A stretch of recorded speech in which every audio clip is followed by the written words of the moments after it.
Good evening, welcome to prime debate. దేశంలో MP ఎమ్మెల్యేలపై పెండింగ్లో ఉన్న కేసులకు సంబంధించి సత్వర విచారణ చేయాలి, రోజువారీ విచారణ చేయాలని సుప్రీంకోర్టు ఆదేశాలకు అనుగుణంగా హైకోర్టులు దానికి సంబంధించిన కార్యాచరణ అంతా సిద్ధం చేసుకోవడం, అలాగే మార్గనిర్దేశాలు కూడా ఖరారు చేసుకున్నాయి. అయితే ముఖ్యంగా ఇది ఇప్పుడు హాట్ టాపిక్గా ఆంధ్రప్రదేశ్లో ఎందుకు డిబేటబుల్ పాయింట్గా మారిందంటే, ఆంధ్రప్రదేశ్ ముఖ్యమంత్రిగా ఉన్న జగన్మోహన్ రెడ్డి అప్పట్లో ప్రతిపక్ష నేతగా ఉన్నప్పుడు ఆయనపై క్విడ్ ప్రోకోకు సంబంధించి సిబిఐ అలాగే ఈడీ కేసులకు సంబంధించిన వ్యవహారం ఒకటి కోర్టుల్లో ఉండడం, సిబిఐ కోర్టు, ఈడీ కోర్టుల్లో, అలాగే ప్రతిపక్ష నేత చంద్రబాబు నాయుడు ఆయనకు సంబంధించి ఏసీబీ కేసు ఒకటి, అలాగే ఓటుకు నోటు కేసుకు సంబంధించి విచారణ. దీనికి సంబంధించి స్టేలు ఇప్పుడు ఉండే అవకాశం లేదు, విచారణ జరగాల్సిందే. సో ఈ కేసులకు సంబంధించి విచారణ ప్రారంభం అవుతుందా, దానికి నేతలు సహకరిస్తారా, ఎప్పటిలోపు పూర్తవుతాయి, ఎప్పటి నుంచో పెండింగ్లో ఉన్న కేసులన్నిటికీ ఒక కన్క్లూజన్ వస్తుందా అనేది ఇప్పుడు చర్చనీయాంశంగా ఆసక్తికరంగా మారింది. అసలు సుప్రీంకోర్టు ఆ రకమైన ఆదేశాలు ఇవ్వలేదు అని చెప్పి న్యాయవాదుల వాదన, అలాంటి ఆదేశాలు ఇవ్వకపోతే హైకోర్టు ఎందుకు సర్క్యులర్ ఇష్యూ చేస్తుందని న్యాయమూర్తుల ప్రశ్న. మొత్తం వ్యవహారంలో ఏం జరిగే అవకాశం ఉందనేది మాట్లాడుతాం వాళ్ళ డిబేట్లో.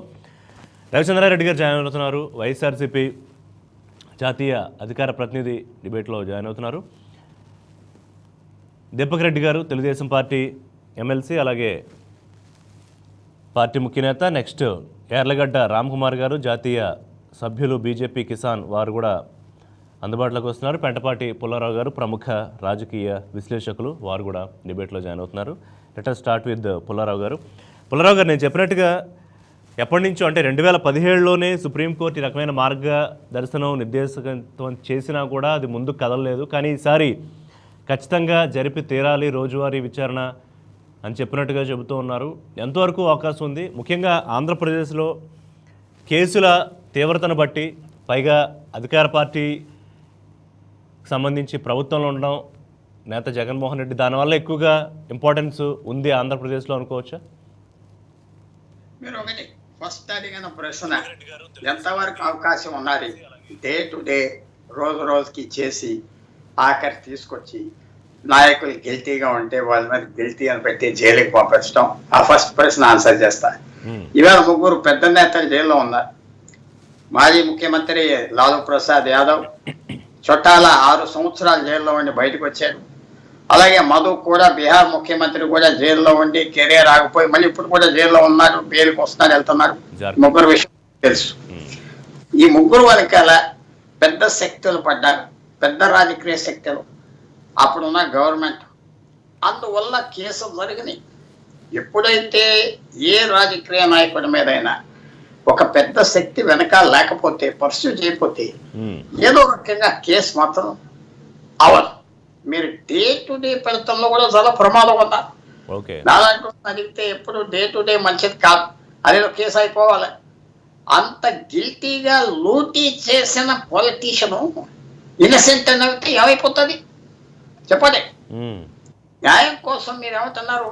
మీరు చూసారు బాంబే విషయంలో సిబిఐ అన్నారు, ఆర్నబ్ గోస్వామి అందరూ, మీ జ్ఞాపకం ఉన్నదో సుశాంత్ సింగ్ రాజ్పూట్ కేసులో మనం సిబిఐ ఏం లేదన్నారు, ఫినిష్.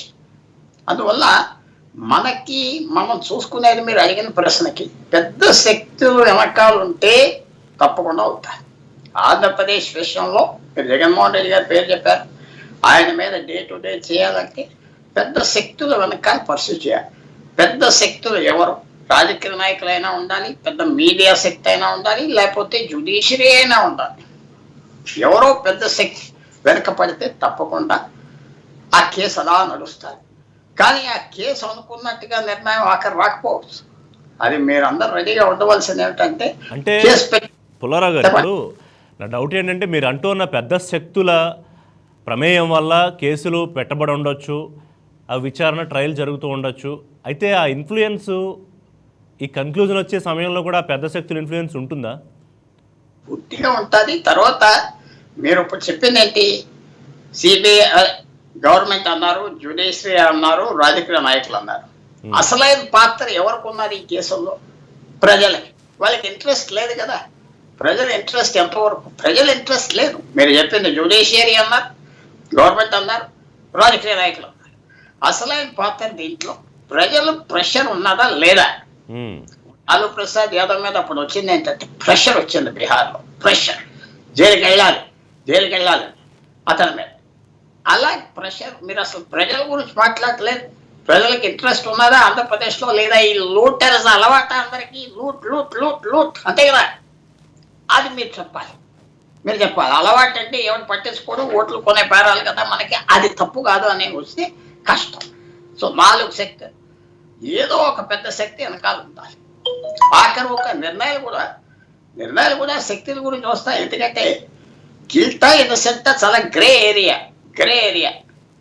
కొంతమంది నేను క్విట్ ప్రో కో ఇవన్నీ మీకు తెలుసు కదా, సాక్షి మారకూడదు. సరే, సుప్రీంకోర్టు కూడా ఒక చిన్న మాట అన్నారు దాని నాకు నుంచి, విట్నెస్ ప్రొటెక్షన్ ప్రోగ్రామ్. విట్నెస్ ఇచ్చిన రక్షించడానికి ఇతర దేశాల్లో ఉన్నట్టుగా ప్రొటెక్షన్ ప్రోగ్రామ్ ఇక్కడ లేదు.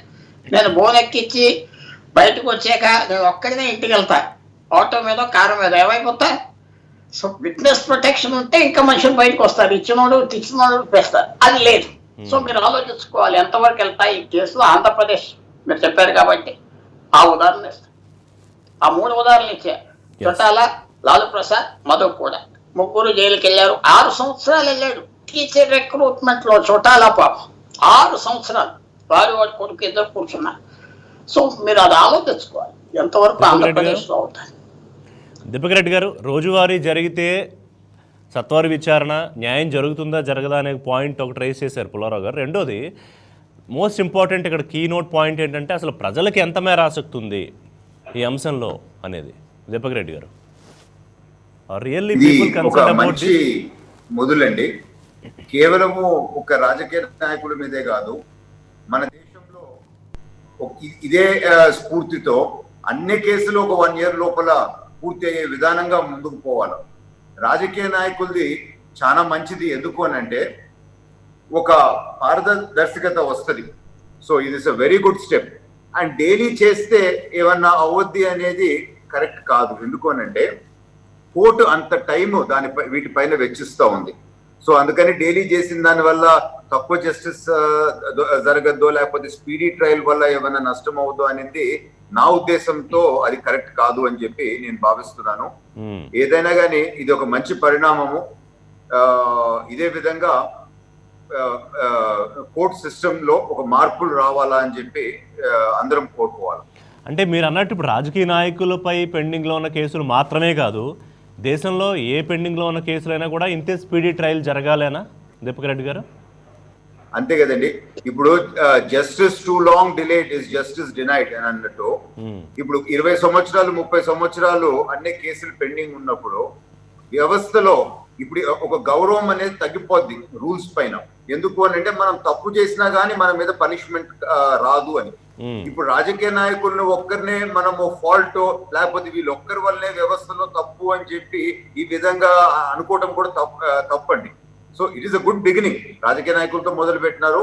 సో ప్రతి లెవెల్ కి పోవాలా. ఇప్పుడు నా ఉద్దేశంలో రాజకీయ నాయకుల కన్నా ఒక 20 అంతలు bureaucrats are more corrupt in our country. So ఆ సెక్టర్ ఎట్లంటే వాళ్ళు ఒక ప్రొటెక్షన్ లో ఉండరు. వీళ్ళ మీద కూడా ఎందుకు చేయకూడదు? ఈ రోజు ప్రభుత్వ ఉద్యోగులు మనం చూస్తూ ఉంటాము, ఎన్ని కోట్లు దొరుకుతా ఉన్నాయి. నేనంటాను, ఎవరో రాజకీయ నాయకులు ఎక్కడో ఒకరో 2 దగ్గరలో డబ్బులు తిన్నా గానీ వాళ్ళు మళ్ళా ఎలక్షన్స్ లో ప్రజల మీదనే ఖర్చు పెట్టేస్తారు. కానీ పెద్ద దొంగలు బ్యూరోక్రాట్స్ ఈ డిపార్ట్మెంట్ లో ఇప్పుడు పనిచేసే వాళ్ళు. చెప్తున్నాను, అది కూడా తప్పే. బట్ అది చేసినా గానీ ఇప్పుడు నాకు తెలిసి దగ్గరగా నేను చూస్తా ఉన్నాను రాజకీయ కమ్యూనిటీలో ఎవరో ఒకరో ఇద్దరు వదిలిపెట్టి మెజారిటీ పాపం డబ్బులు లేవు, అందరు అల్లాడుతున్నారు లోపల. వాళ్ళ ఫ్యామిలీ లైఫ్ కూడా దెబ్బతింటా ఉంటాయి బికాస్ ఆఫ్ దిస్. ఎందుకంటే ఇది కూడా మనం గమనించాలా. ఇదొక్కటి వినాలా. చెప్పండి. మన డెమోక్రటిక్ సెటప్ లో అరౌండ్ ద వరల్డ్ ఒక సర్వే చేస్తే భారతదేశంలో ఉండే రాజకీయ నాయకులు మానసికంగా అన్నిటికన్నా ఎక్కువ ఒత్తిడిలో ఉండారు అని చెప్పి కొన్ని సర్వేల్లో తేలినాయి. ఎందుకు అని అంటే ఆ విధంగా డబ్బుల ప్రభావం వచ్చేసింది మన వ్యవస్థలో. సో ఇది కూడా మనం గమనించాలి. చాలా ఈజీ ఈ రోజు అంటాం, రాజకీయ నాయకుల్ని అంటాం ప్రజలు కూడా. బట్ ఈ సైడ్ నుంచి కూడా గమనించాలా, హ్యూమన్ యాంగిల్ చూడాలా అని చెప్పి నేను తెలుపుకుంటూ ప్రజలు కూడా ముందుకు రావాలా. ఇదే విధంగా ముందుకు పోయి జనరల్ గా మోస్ట్ కేసెస్ మనకి 1 year లోపల అయిపోయే విధంగా ప్రభుత్వం మీద కూడా ఒత్తిడి తెచ్చి ఈ ఒక కొత్త యాక్ట్ తీసుకొని రావాలా అని చెప్పి కూడా నేను కోరుతున్నాను. దీపక్ రెడ్డి గారు, మీరు చెప్పింది ఎలా ఉందంటే, ఇవాళ ఒకప్పుడు మనం మాట్లాడుకునే వాళ్ళం ఎగ్జాంపుల్, పలానా వాళ్ళు ఎన్నిసార్లు ఎమ్మెల్యేగా చేశారు, ఎంపీగా చేసిన ఒక ఇల్లు లేదు, కారు లేదు, లేకపోతే ఇబ్బందులు పడుతున్నారని. ఇవాళ నిజంగా అట్లా జాలిపడే పరిస్థితుల్లో పొలిటీషియన్స్ ఉన్నారా? Point number 1. రెండోది, ఎలక్షన్స్లో ఖర్చు పెట్టాలి కాబట్టి, ఓట్లకు డబ్బులు ఇవ్వాలి కాబట్టి, ఇక్కడ మేము అవినీతి చేసి ఎన్ని కోట్లైనా వెనకాల వేసుకుంటాం అనే దాన్ని జస్టిఫై చేయదలుచుకున్నారు దీపక్ రెడ్డి గారు మీరు? నాకు చాలా మంది పర్సనల్ గా రిలేషన్షిప్ ఉందండి పాలిటిక్స్ లో, పెద్ద పెద్ద నాయకులందరితో. రాజకీయాల్లో ఉండే గొప్పతనం ఏంటంటే ఈ పిడికిలి బిగించుకొని మనం బయట పడరు, ఎందుకంటే బయట పడితే మనం ఏమైనా తక్కువ అవుతాము అని చెప్పి. కానీ 1 to 1 మేము డిన్నర్లలో కూర్చున్నప్పుడు ఎంత ఒత్తిడికి లోనవుతుంటారు అనేది నాకు తెలుసు. గత 2019 ఎలక్షన్స్ అయిపోగానే కొన్ని డిన్నర్లో మేము అందరం కలిస్తే మళ్ళా నెక్స్ట్ ఎలక్షన్ కి డబ్బులు ఎట్లా అని చెప్పి ఈ ఎలక్షన్ రిజల్ట్ వచ్చిన ఫస్ట్ 1 month లోనే అందరూ ఒక టెన్షన్ లో ఉండటం కూడా నేను చూశాను. ఇది వాస్తవం అండి. కానీ బయట ప్రజలు అనుకునేది వేరే విధంగా ఉంటది, కానీ వాస్తవం మాత్రం ఈ విధంగా. చూడండి, మొన్న అనంతపురం జిల్లాలో ఒక లోవర్ లెవెల్ ఎంప్లాయీ దగ్గర ఎన్ని కోట్లు దొరికినాయో చూడండి. అసలు ఐఏఎస్ ఐపీఎస్ అయితే కొందరు దొంగల దగ్గర 100 కోట్లు ఉంటాయి. ఇవన్నీ కూడా మన సిస్టమ్ లో మార్పు రావాలా, కరప్షన్ మీద ఒక ఓవరాల్ విధానంగా మనము ముందుకు పోవాలా అనేది నా ఉద్దేశం. రైట్. రవిచంద్రారెడ్డి గారు జాయిన్ అయ్యారు, వైఎస్ఆర్సీపీ జాతీయ అధికార ప్రతినిధి. వారితో మాట్లాడే ముందు రామ్ కుమార్ గారు, పెద్ద శక్తులు ఎవరు ఫస్ట్ తేలాల్సిన అంశం ఒకటి. ఆ పెద్ద శక్తుల ఇన్ఫ్లుయెన్స్ ఈ కన్క్లూజన్ వచ్చే టైంలో ఎంత మేర ఉంటుంది ఒక పాయింట్ చెప్పండి. రెండో, దీపక్ రెడ్డి గారు తీసుకొచ్చిన ఆర్గ్యుమెంట్, చాలా మంది పాలిటీషియన్స్ కష్టాల్లో ఉన్నారు. ఇవాళ ఎలక్షన్ అయిపోయాక వచ్చే ఎలక్షన్ గురించి వాళ్ళు అప్పుడే బెంగపెట్టుకుంటున్నారు. 100 కోట్లు సంపాదించుకున్న బ్యూరోక్రాట్స్ మాత్రం బ్రహ్మాండంగా ఉంటున్నారు, కానీ రాజకీయ నాయకులను వేరెత్తి చూపిస్తారా అనే పాయింట్. రామ్ కుమార్ గారు. ఋషి గారు నమస్తే అండి. అలాగే దీపక్ గారికి, పుల్లారావు గారికి, మన రవిచంద్ర రెడ్డి గారు కూడానండి. సరే, రాజకీయ నాయకులు ఒత్తిడి అది చెప్పారు. సరే, నేను ఇంకా అంత సీనియర్ పాలిటీషియన్ కాదు, వారు తిరిగి అంత సర్కిల్లో లేను, కానీ ఉన్నారు, క్యాజువల్ గా ఉండేవాళ్ళు ఉన్నారు, సీరియస్ గా తీసుకునే వాళ్ళు ఉన్నారు. ముఖ్యంగా మా పార్టీలో ఇప్పుడు భారతీయ జనతా పార్టీలో అంతా చూస్తే పెద్దగా ఎవరు అంత పట్టించుకుని తిరిగేవాళ్ళు కాదండి. ఎందుకంటే నెక్స్ట్ ఎలక్షన్ కోసం నేను కోట్లు ఖర్చు పెట్టాలనే ధ్యాసలో అయితే అట్లీస్ట్ నాకు తెలిసిన ఈ స్టేట్ లో ఉన్న రాజకీయ నాయకుల వరకు అంత ఖర్చు పెట్టాలనే టెన్షన్ అయితే లేదు మా పార్టీలో వరకు. ఇక ఖర్చు పెట్టిన బీజేపీ కోట్లు పడవన్న ఉద్దేశంలో ఆ మైండ్ సెట్ తో ఉన్నారా బీజేపీ నేతలు? కృషి గారు, నేను లాస్ట్ పాయింట్ చెప్తాను. ఓట్లు పడతాం, ప్రజల దగ్గరకు వచ్చేటప్పటికి ఆ మాట చెప్తాను. ఓట్లు అనేది మారుతున్నారు. ఇప్పుడిప్పుడే ప్రజలు మారుతున్నారు, ఆ డైరెక్షన్ లోకి వాళ్ళు కూడా వెళ్తున్నారండి. సరే, ఆ పాయింట్ ఇప్పుడే చెప్పేస్తాను. ప్రజలు కూడా ఎలా ఉన్న, ప్రజల భాగస్వామ్యం కూడా ఖచ్చితంగా ఇందులో ఉండాలి. వాళ్ళ మైండ్ సెట్ కూడా ఎలా ఉందంటే, ఈడు పైన తింటున్నాడు కదరా, మనకు పెడుతున్నాడు ఎంతో కొంత, అంటే 100 తింటే మనకి రూపాయి 10 రూపాయలు పెట్టాలి అనే మైండ్ సెట్ లోకి వాళ్ళు కూడా వచ్చేసారండి. సో వాళ్ళు మారి అసలు అలా కాదు, వీడెవడో కరప్ట్ పీపుల్, వీడి దగ్గర వీడికి ఏమైనా కేసులు ఉన్నాయంటే ఖచ్చితంగా వాడిని రిజెక్ట్ చేస్తే రెండోసారి అటువంటి అభ్యర్థిని ఎంచుకోవడానికి కూడా రాజకీయ పార్టీలు సిద్ధంగా ఉండవు. అంటే ఇలాంటి వాళ్ళు ఇనీషియల్ గానే సగం మంది ఎలిమినేట్ అయిపోతారండి. పాయింట్ నెంబర్ అదే, ఈ కేసుల్లోకి వచ్చేసరికి త్వరతగతిని ఇవన్నీ కూడా పరిష్కారం చేస్తే రాబోయే రోజుల్లో ఎలక్షన్ లో పోటీ చేయడం డిస్క్వాలిఫై అయిపోతే అసలు 100% ఎలిమినేట్ అయిపోతారు. ఇందాక పుల్లారావు గారు చెప్పిన దాంట్లో చిన్నది, అంటే అనలిస్ట్ నేను వారితో వాదన పెట్టుకోదలుచుకోలేదు. త్వరతగతిన డైలీ చేయకూడదని వారు అన్నారు. కానీ సార్ మీరు చూస్తే ఇప్పటికే ఇయర్స్ టుగెదర్ పెండింగ్ లో ఉన్నాయి. 1 సంవత్సరం కాదు, చెప్పాలంటే రాజకీయ భాషలో చెప్పాలంటే 2 టర్మ్లో, అంటే 10 ఏళ్ల దాకా కూడా పెండింగ్ లో ఉన్న కేసులు ఉన్నాయి సార్. సో త్వరగానే 1 year లోపనే అయిపోతేనే మంచిదని నేను కూడా అంటాను. ఇక దీపక్ రెడ్డి గారు చెప్పిన పాయింట్ గురించి మీరు అడిగారు, బ్యూరోక్రాట్స్ అని ఖచ్చితంగా ఉన్నారు. వారు కూడా అన్నది అందరూ అనలేదు, కొంతమంది అన్నారు. సో కొంతమంది ఆదాయానికి మించిన ఆస్తులు ఉన్నాయి. సరే, అసలు పట్టుకోవాలంటే చాలా సింపుల్ థింగ్. వాళ్ళకు వచ్చే ఆదాయాలు ఎంత ఇయర్ ఎండ్ ఎలాగో ట్యాక్సెస్ ఫైల్ చేస్తారు, వాళ్ళకు వచ్చే ఆదాయాలు ఎంత, వాళ్ళకున్న ఆస్తులు ఎంత, ఆస్తులు కూడా రాజకీయ నాయకులు డిక్లేర్ చేయమని, వాళ్ళని కూడా డిక్లేర్ చేయమని ఆస్తులు ఎన్ని ఉన్నాయని, వాళ్ళకి డిక్లేర్ చేయని ఆస్తులు ఉంటే అవి కూడా సీసేయమనండి. అప్పుడు ఖచ్చితంగా వీళ్ళు కూడా ఇది వాళ్ళకి ఎంతవరకు అవసరం అంతవరకే తీసుకుంటారు. ఈ ట్యాక్స్ పేయర్స్ ని పెట్టినంత ప్రెషర్ ఖచ్చితంగా అయితే ఇటువంటి కరప్టెడ్ ఎవరైనా కానివ్వండి, పాలిటీషియన్స్ కానివ్వండి, బ్యూరోక్రాట్స్ కానివ్వండి, ఎవరైనా ఖచ్చితంగా అంటే పర్ఫెక్ట్ గా ట్యాక్స్ కట్టే వాళ్ళకు ఉన్నంత ఈ పెట్టినంత ప్రెషర్ మిగతా వాళ్ళని అయితే పెడుతున్నారని అనిపించట్లేదండి. అంటే ఇటువంటి వాళ్ళు చూస్తుంటే. రాజేంద్రారెడ్డి గారు, ప్రజలకి ఆసక్తి ఉందా లేదా? ఇప్పుడు జగన్మోహన్ రెడ్డి గారు, చంద్రబాబు నాయుడు గారు ఇద్దరు జైంట్ పర్సనాలిటీస్.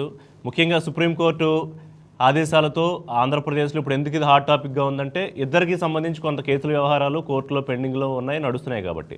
సో ఇప్పుడు త్వరగా దాన్ని తేల్చేయడం వల్ల మంచిదే. ఎందుకంటే అందరూ కడిగిన ముత్యంలాగా బయటపడితే ఇక ఆ విమర్శలు ఆరోపణలు కూడా ఉండవు. కానీ పుల్లారావు గారు ఒక పాయింట్ రైజ్ చేశారు ఏంటంటే అసలు ఈ రోజువారీ విచారణ సత్వరంగా చేయడం అనే దానివల్ల ఎంతవరకు సరైన జస్టిస్ కలుగుతుంది ఒకటి. రెండోది అసలు ప్రజలకి ఏం ఆసక్తి ఉంది ఈ అంశంలో అని. అంటే పెద్ద ప్రజలు పట్టించుకున్నారు ఖచ్చితంగా ఆసక్తి. సార్ మీకు ప్యానలిస్టులు అందరికీ నమస్కారం, గుడ్ ఈవినింగ్ సార్. ఇప్పుడు ప్రజలకి ఖచ్చితంగా ఆసక్తి ఉంది సార్. ఎందుకంటే రెండు పేర్లు మీరు ఏవైతే చెప్పారో ఆంధ్రప్రదేశ్ సంబంధించి వైఎస్ జగన్మోహన్ రెడ్డి గారి పేరు ఒకటి, చంద్రబాబు నాయుడు గారి పేరు రెండోది. సో ఈ రెండు పేర్లు మామూలు పేర్లు కాదు సార్. ఒకరేమో 14 సంవత్సరాలు ముఖ్యమంత్రిగా ఉన్న వ్యక్తి, 40 సంవత్సరాలు ఇండస్ట్రీ. మరేమో 10 సంవత్సరాల నుంచి పోరాటం చేసి సుదీర్ఘంగా 3648 కిలోమీటర్ల పాదయాత్ర చేసి ఈరోజు థంపింగ్ మెజారిటీతో ముఖ్యమంత్రి కావడంతో పాటు సంక్షేమ రాజ్యాన్ని అమలు చేస్తూ రాబోయే 20 సంవత్సరాలు 30 సంవత్సరాలు వైఎస్ జగన్మోహన్ రెడ్డి గారు వయసు రీత్యా ముఖ్యమంత్రిగా ఉండే అవకాశం ఉందని చెప్పి ప్రజలు భావిస్తున్న తరుణం కాబట్టి ఖచ్చితంగా కూడా ఈ రెండు పేర్ల గురించి రోజువారీ కేసుల విచారణ జరిగితే ప్రజలు స్వాగతిస్తారు. మీరు ఈ రెండు కేసుల మధ్య వ్యత్యాసాన్ని చూడాలి రిషి గారు. 99 మీడియా ద్వారా ప్రజలకు నేను చెప్పదలుచుకున్నది ఒకటే, వైఎస్ జగన్మోహన్ రెడ్డి గారు కేసులు విచారణ వాయిదా ఇవ్వమనో స్టే ఇవ్వమనో ఏ రోజు అడగలేదు. వైఎస్ జగన్మోహన్ రెడ్డి గారు ముఖ్యమంత్రి కాకముందు వరకు ప్రతి శుక్రవారం కూడా పాదయాత్ర నుంచి వచ్చి మరి కేసులను సత్వరమే పూర్తి చేసుకోవాలని తపన పడ్డాడు.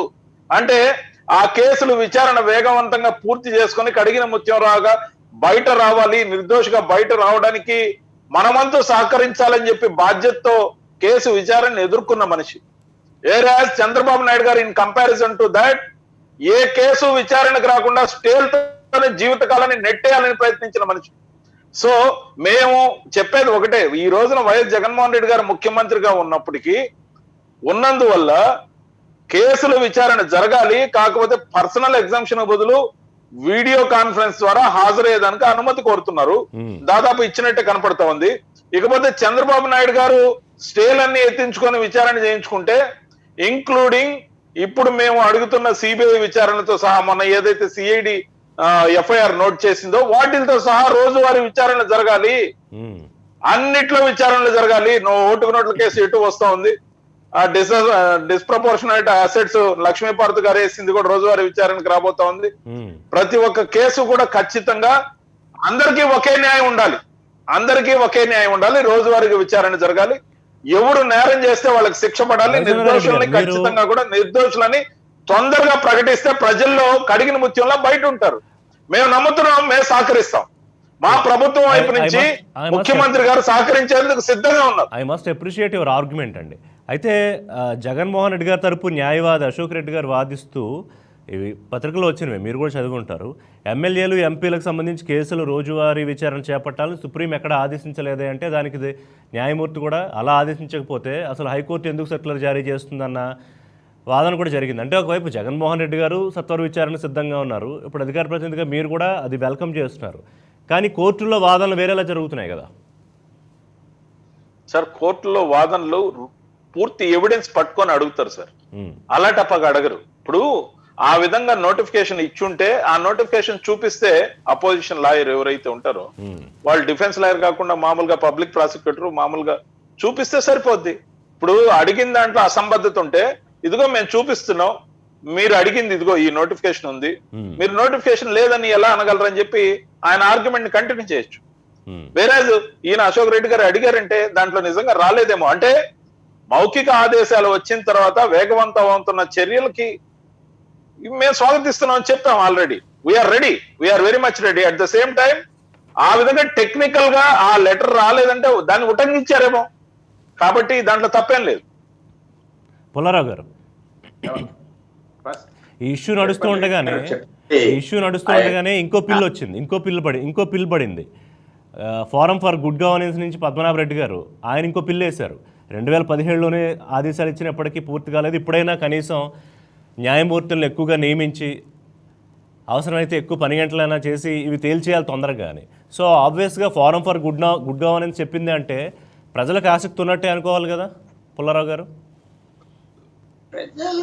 ప్రజల మీద అక్కడ మన ముగ్గురు మిత్రులకు ఉన్న కాన్ఫిడెన్స్ నాకు లేదు. ఫ్రాంక్గా చెప్తున్నా, ప్రజలంటే వాళ్ళు ఇలాగా మీ కోట్లతో ఆనే లైటర్ నోట్ పుల్లారావు గారి కోట్లతో పెద్దగా పని లేదనా? ఆనే లైటర్ నోట్ ఐఎమ్ కామెంటింగ్. పని ఓపెన్ గా ఉన్న మనిషి నాకు పెద్ద పని. Contested elections knowing what people అంటే మన కళ్ళు మూసుకొని దిగలేదు, కొంచెం మన ఇంపాక్ట్ తీసుకురావాలి. ఇప్పుడు ఫస్ట్ ఆఫ్ ఆల్ ఒక చిన్న విషయం చెప్పారు, ఇది ఇండివిజువల్ గా పాలిటీషియన్స్ మీద వెళ్ళటమే డే టు డే అవ్వదు. సిస్టమ్ మారాలి. ఇందాక తిరుపతి రెడ్డి గారు చెప్పింది ఆఫీసర్ లేదు పెట్టలేదంటే కరెక్ట్. సిస్టమ్ మారాలి. కరప్షన్ అనే దాని మీద చాలా సివియర్ గా వెళ్ళిపోవాలి. డే టు డే కాదు, 1 week లో చేసేయాలి, 15 days లో చేయాలి. చైనాలో చేసినట్టుగా చేయలేం మనం. అందువల్ల తప్పకుండా అవసరం. మన దేశంలో డెమోక్రసీ డెవలప్ అవ్వాలంటే నాయకుడు ఎవరైనా బాగా తిని బాగా ఇందాక తిరుపతి రెడ్డి గారు అన్నది ఒక చిన్న మాట చెప్తున్నా. మీకు ఒక విషయం గుర్తు చేస్తా పుల్లారావు గారు, ప్రధాని ఉన్న వేదిక మీద సాక్షాత్తు సుప్రీంకోర్టు ప్రధాన న్యాయమూర్తి కన్నీళ్లు పెట్టుకున్న సందర్భాలు ఉన్నాయి మన దగ్గర. అంటే కేసులు పెండింగ్లు ఉండిపోయి న్యాయమూర్తులు లేక విచారణ ఆలస్యం అయిపోయి న్యాయం ఆలస్యం అయిపోతుంది అన్న పరిస్థితుల్లో ఉన్నాం మనం. అంటే అట్ ద అదర్ హ్యాండ్ అది కూడా మనం మాట్లాడుకోవాలి. ఒకటి, ఈ దేశంలో 92 నుంచి జడ్జెస్ అపాయింట్ చేసుకుంటారు. ప్రపంచంలో ఎక్కడా లేదు, మీకు తెలుసు కదా. జడ్జెస్ అపాయింట్ చేసుకుంటారు. వాళ్ళ లిస్ట్ తయారు చేసి పంపించి ఆ ముఖ్యమంత్రికి 6లో 2 ఇచ్చేస్తే వెంటనే వారం రోజులు అయిపోతుంది. జడ్జెస్ని అపాయింట్ చేసుకుంటున్నారు ఈ దేశంలో. ప్రపంచంలో ఎక్కడా లేదు. 92లో పివి నరసింహారావు గారి టైంలో సుప్రీంకోర్టు వాళ్ళే మా జడ్జెస్ మేము అపాయింట్ చేస్తున్నాం, గవర్నమెంట్ చేస్తే. సో జడ్జెస్ వాళ్ళు బ్లేమ్ చేసుకోవాలి. రెండో విషయం కూడా, జడ్జెస్ మాకు మర్యాద ఇవ్వట్లేదంటే వాళ్ళే బ్లేమ్ చేసుకోవాలి. జడ్జిగా మీరు కూర్చుని మిమ్మల్ని ఎవరో లిటిగెంట్ తిడితే మీరు యాక్షన్ తీసుకోవాలి, వాళ్ళ వెంటనే తీసేయాలి. ఎంత చేయట్లేదు కదా. సో అదలా ఉంచాక వాళ్ళ కరప్షన్ మీద ఫోకస్ అవుతున్నా కాబట్టి ఎస్ అందరు కరప్షన్ పెట్టాలి. ఒక లీడర్స్ పెడితే కష్టం. లీడర్స్తో కొల్యూట్ చేసిన ఆయన చెప్పారు కదా తిరుపతి రెడ్డి గారు, ఆఫీసర్స్ సంగతి ఏంటంటే ఆఫీసర్స్ కనపడరు, పాలిటీషియన్స్ విజిబుల్ గా ఉంటారు కాబట్టి మనకు తెలిసిపోతాయి. అందరూ వాళ్ళ ఇంటికి వెళ్తాం, వాళ్ళ వ్యవహారం చూస్తాం, మనం ఊహ కట్టేస్తాం దీన్ని సంపాదించేదా లేదా, స్మెల్ వచ్చేస్తాయి.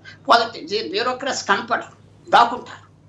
పోయిన 2014 నుంచి 19 చేసిన సర్వ్ చేసిన కొంతమంది క్రూక్స్, కేసులు వేసే వాళ్ళ మీద ఏమైనా పేర్లు నాకు లెక్కలేదు, వాళ్ళు మళ్ళీ ఇక్కడ కూడా ఉన్నారు కదా, ఈ గవర్నమెంట్ లో కూడా ఉన్నారు కదా, బుద్ధిమంతుల్లాగా చాలా సింపుల్ గా టక్కిని వేసుకుని తిరుగుతున్నారు కదా. సో హోల్సేల్ కరప్షన్ మీద చేయాలా వద్దా, అప్పుడు దొరుకుతాయి. అంటే ఎగ్జామ్షన్ ఇద్దామా, పొలిటీషియన్స్ ఎగ్జామ్షన్ ఇవ్వాలనా? ఎగ్జామ్షన్ ఇవ్వక్కర్లేదు. వాళ్ళ మీద మీరు చేయాలంటే వారు చెప్పినట్టుగా కాంప్రిహెన్సివ్ మూవ్మెంట్ ఉండాలి. కాంప్రిహెన్సివ్గా ఇతను చూజ్ అండ్ పిక్ అయితే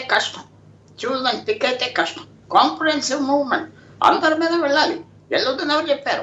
కరప్షన్ మీద వెళ్ళకపోతే సిస్టమ్ రొట్ అయిపోతుంది, సిస్టమ్ పాడైపోతుంది. మనం చూస్తున్నాం కదా. మీకు ఈవేళ మనకి ఇంటర్నేషనల్ గా ఉన్న విరోధీలు ఎంతమందిని కొనేసారు మన దేశంలో చూస్తున్నాం కదా. ఆప్ చేయలేకపోతున్నాం. ప్రళయం లాంటి ఫండ్స్ వచ్చేస్తున్నాయి, యాంటీ ఇండియన్ ఫండ్స్. ఎవరు ఆప్ చేస్తారు? ఆఖరికి ఎంఆర్ఓ సర్టిఫికేట్ 10,000 తీసుకుని ఇస్తే ఎన్జిఓని ఎవరు ఆప్ చేయలేరు కదా. అది ₹1,00,00,000 తీసుకుని బాగా రన్ చేస్తున్నారు, సర్టిఫికేట్ కావాలి. సో మన దేశంలో చాలా టైం లేని. సుప్రీంకోర్టు చెప్పింది చాలా కరెక్ట్. హైకోర్ట్స్ అన్ని ఇంప్లిమెంట్ చేయాలి. కానీ ఫస్ట్ వాళ్ళ ఇల్లు వాళ్ళు క్లీన్ చేసుకోవాలి. వాళ్ళ శుభ్రత వాళ్ళు చేసుకుంటే పని అవుతుంది. వాళ్ళు చేయలేదు, వీళ్ళు చేయలేదు కాదు. ఎగ్జాంపుల్లీ రియాక్షన్ కూడా కావాలి. ఒకరి మీద ఇద్దరి మీద కూడా 10 చేయాలి. ఎగ్జాంపుల్ రియాక్షన్ చేయాలి. అది కూడా ఒప్పుకుంటా. 100 మందిని పెట్టేయగలడానికి పెట్టలేరు. 1, 2, 3, 5 పెద్ద పొలిటీషియన్స్ చేయాలి. చేస్తే కొద్దిగా సల్యూటరీ ఎఫెక్ట్ వస్తుంది. చూసే వాళ్ళకైనా కొద్దిగా 10 నిమిషాలైనా స్లో అవుతారు. సో టైమ్లీ కానీ చేయగలరా లేదా అంటే నేను ఇందాక చెప్పా, పవర్ఫుల్ ఇంట్రెస్ట్ ఉంటే కానీ వీళ్ళెవరూ జైలుకి వెళ్ళరు. అదే ఆ ఇంట్రెస్ట్ ఏంటని మీరు చెప్పట్ల. పవర్ఫుల్ ఇంట్రెస్ట్ ఏంటి, పెద్ద శక్తులు ఏంటి? ఇప్పుడు రైవల్ పొలిటీషియన్ ఉండాలి, ఒక మీడియా హౌస్ ఉండాలి, ఒక పెద్ద వ్యక్తి ఉండాలి, ఒక క్రూసేడర్ ఉండాలి, పెద్ద క్రూసేడర్ ఉండాలి. వెనక పడగాలి, లైఫ్ రెస్ట్ తీసుకుంటే వెళ్ళిపోతారు. ప్రూఫ్ ఆటోమేటిక్గా వస్తుంది. ఒక్క నిమిషం, యాక్చువల్గా దీపక్ రెడ్డి గారు టర్న్, బట్ రవిచంద్ర రెడ్డి గారు wants to make a point. Ravichandra Reddy గారు చెప్పండి. సార్ చాలా ఆవేదనతో ఏదైతే పుల్లారావు గారు మాట్లాడారో, పుల్లారావు గారు చెప్పినవన్నీ చేయడానికి మోడీ గారు కూడా బహుశా మొదట్లో వచ్చిన కొత్తల్లో కంకణం కట్టుకున్నట్టు కనపడుతుంది. ఈ నోట్ల రద్దు కార్యక్రమాన్ని తీసుకొచ్చి బ్లాక్ మనీని క్యాచ్ చేయాలి, లేకపోతే బ్లాక్ మనీని నిరోధించాలి, ఎలాగైనా ఈ కరప్షన్ ని అరికట్టాలి అని చెప్పి ప్రయత్నం చేశాడు.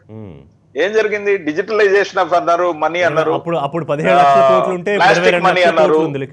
కాదు, నేను ఊరికే ఎగ్జాంపుల్ తెస్తున్నా, ఒక 2 నిమిషాలు 1 minute లో పూర్తి చేస్తాను.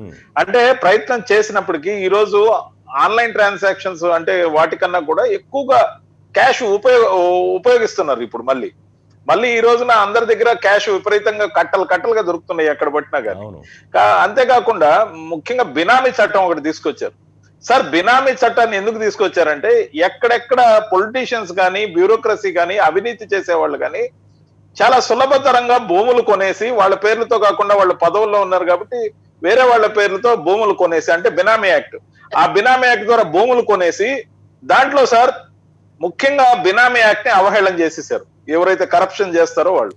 ఆ కరప్షన్ చేసే వాళ్ళకి కౌంటర్ చెక్ గా ప్రభుత్వం కూడా ఒక అవకాశం ఇచ్చింది సార్. అది సెంట్రల్ గవర్నమెంట్ కానీ, స్టేట్ గవర్నమెంట్ కానీ, ఇన్ జనరల్ గా చెప్తున్నా, అధికార ప్రతినిధి నుంచి పక్కకు వచ్చి చెప్తున్నా. ఎందుకంటే ఒక భారతీయుడిగా ఆవేదన చెందాల్సిన అంశం, ఈ భారతదేశంలో ప్రతి రాష్ట్రంలో కూడా భూముల రేట్లు ఎంత ఉంటాయో రిజిస్ట్రేషన్ వాల్యూలు వాటికి తగ్గట్టు ఉండవు.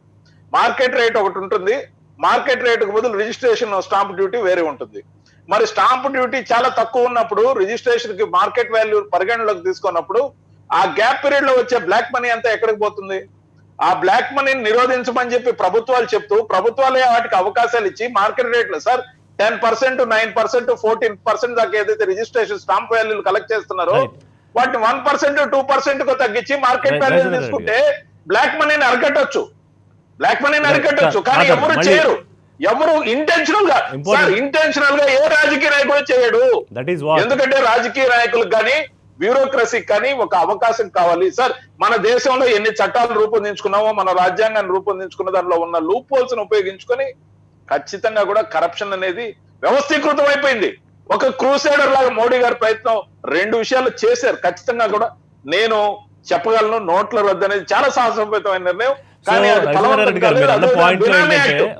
బినామీ యాక్ట్ వచ్చిన తర్వాత రుచి గారు ఆ బినామీ యాక్ట్ వచ్చిన తర్వాత బినామీ యాక్ట్ ని అవహేళన చేస్తూ అమరావతి రాజధానిలో 794 మంది రైతులు, కనీసం పాన్ కార్డు లేని రైతులు కోట్లాది రూపాయలు పెట్టి భూములు కొన్నారు సార్. వాళ్ళ దగ్గర పాన్ కార్డు కూడా లేదు. వాళ్ళకి జరుగుబాటుకేమో రేషన్ బియ్యం కావాలి, వాళ్ళేమో కోట్లాది రూపాయలు పెట్టి చంద్రబాబు నాయుడు గారు బినామీలుగా భూములు కొన్నారు. ఎట్లా సాధ్యం? అవహేళన చేయడం చూడండి. రేపు సిబిఐ ఎంక్వైరీ వస్తే బట్టబయలైపోతాయి అన్ని చూడండి మీరు. ఎగ్జాక్ట్లీ. ఇప్పుడు రోజువారీ విచారణ లేకపోతే ఇంకొక రకంగా చేసిన వ్యవహారాలనే తేలాలనే అయితే నిజంగానే ప్రజలకి ఆసక్తి ఉందనే నేను అనుకుంటున్నా. అంటే కాన్ఫిడెన్స్ ఒకరికొక న్యాయం ఉండకూడదు. ఎవడైతే నాకేంటి అన్న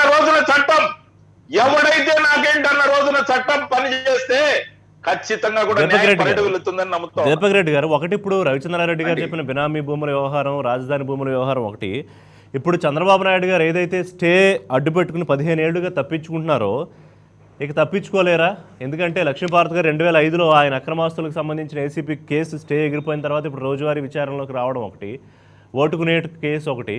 సో మీరు జగన్మోహన్ రెడ్డి గారిని ప్రతిపక్ష నేతగా ఉన్నప్పుడు ఇప్పటికీ కూడా 1,00,00,000 కోట్లు అని ఇది చేయడం రోజువారీ అదొక దినచర్యగా మారింది. సరే 43,000 కోట్లు 50,000 కోట్లు ఎంతో ఈడు అటాచ్ చేయడం అన్నీ మనం చూసాం. సో అవన్నీ విచారణతో పాటు ఇప్పుడు చంద్రబాబు నాయుడు కేసులు కూడా విచారణకు వస్తాయి, దానికి కూడా విచారణ నిలబడాలి. దానికి ఎంతవరకు సిద్ధంగా ఉన్నారు మీరు? ఈరోజు మన డిస్కషన్ ఈ లీగల్ సిస్టంలో ఉండే లకునాల గురించి, ఎట్లా స్పీడీ జస్టిస్ రావాలా అనే ఒక ఇష్యూ గురించి మనం మాట్లాడతాం అనుకున్నాము. కానీ నేను ఏ ఒక్క నాయకుడు గురించి పర్సనల్ గా నేను మాట్లాడలేదు, జగన్మోహన్ రెడ్డి గారు లేకపోతే చంద్రబాబు నాయుడు గారు అని మాట్లాడలేదు. కానీ మన వైసీపీ సోదరుడు బై నేమ్ చంద్రబాబు నాయుడు గారి గురించి మాట్లాడతాం మనం విన్నాము. ఇది వన్ ఆఫ్ అవర్ బిగ్గెస్ట్ ఎంతసేపు సొంత రాజకీయ స్వలాభాలకు చూసుకుంటారే కానీ ఈ రూలింగ్ పార్టీస్ ఒక ఇష్యూని ఇష్యూ లాగా చూడరు.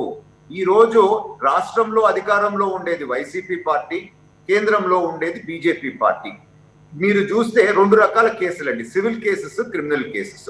సివిల్ కేసెస్ లో 1 to 1.5% మనం కోర్ట్ ఫీజు కలెక్ట్ చేసుకుంటాం. అంటే ఆ వాల్యూ ఆఫ్ ద సూట్ ఎంత ఉందో మనము ఎవరు కేసు వేస్తున్నారో వాళ్ళ దగ్గర తీసుకుంటాం.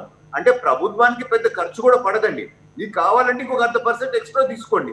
సో మనకి ఫైనాన్షియల్ బర్డెన్ కూడా లేనప్పుడు ఎందుకు ఆ విల్ లేదు పాలిటిషియన్స్ లో ఇటువంటి రూల్స్ ఎనాక్ట్ చేసేదానికి? ఈ రోజు ప్రభుత్వం వచ్చి, వైసీపీ ప్రభుత్వం వచ్చి 1.5 years దాటిపోయింది. మీరు ఒక యాక్ట్ తీసుకొని రండి, స్పీడీ ట్రయల్స్ వచ్చేదానికి చేయండి. మీకు బడ్జెట్ ఇంప్లికేషన్ కూడా లేదు. మీరు అది చేయకుండా తప్పు ఈ ruling parties 2 both state and centre లో పెట్టుకొని అది మాట్లాడరు. ఎంతసేపు వేరే వాళ్ళ మీద బ్లేమ్ చేయటం అనేది ఇది కరెక్ట్ కాదు. ఇప్పుడే రవిచంద్రారెడ్డి గారు ఏమన్నారు, వారు ఏమన్నారు, చంద్రబాబు నాయుడు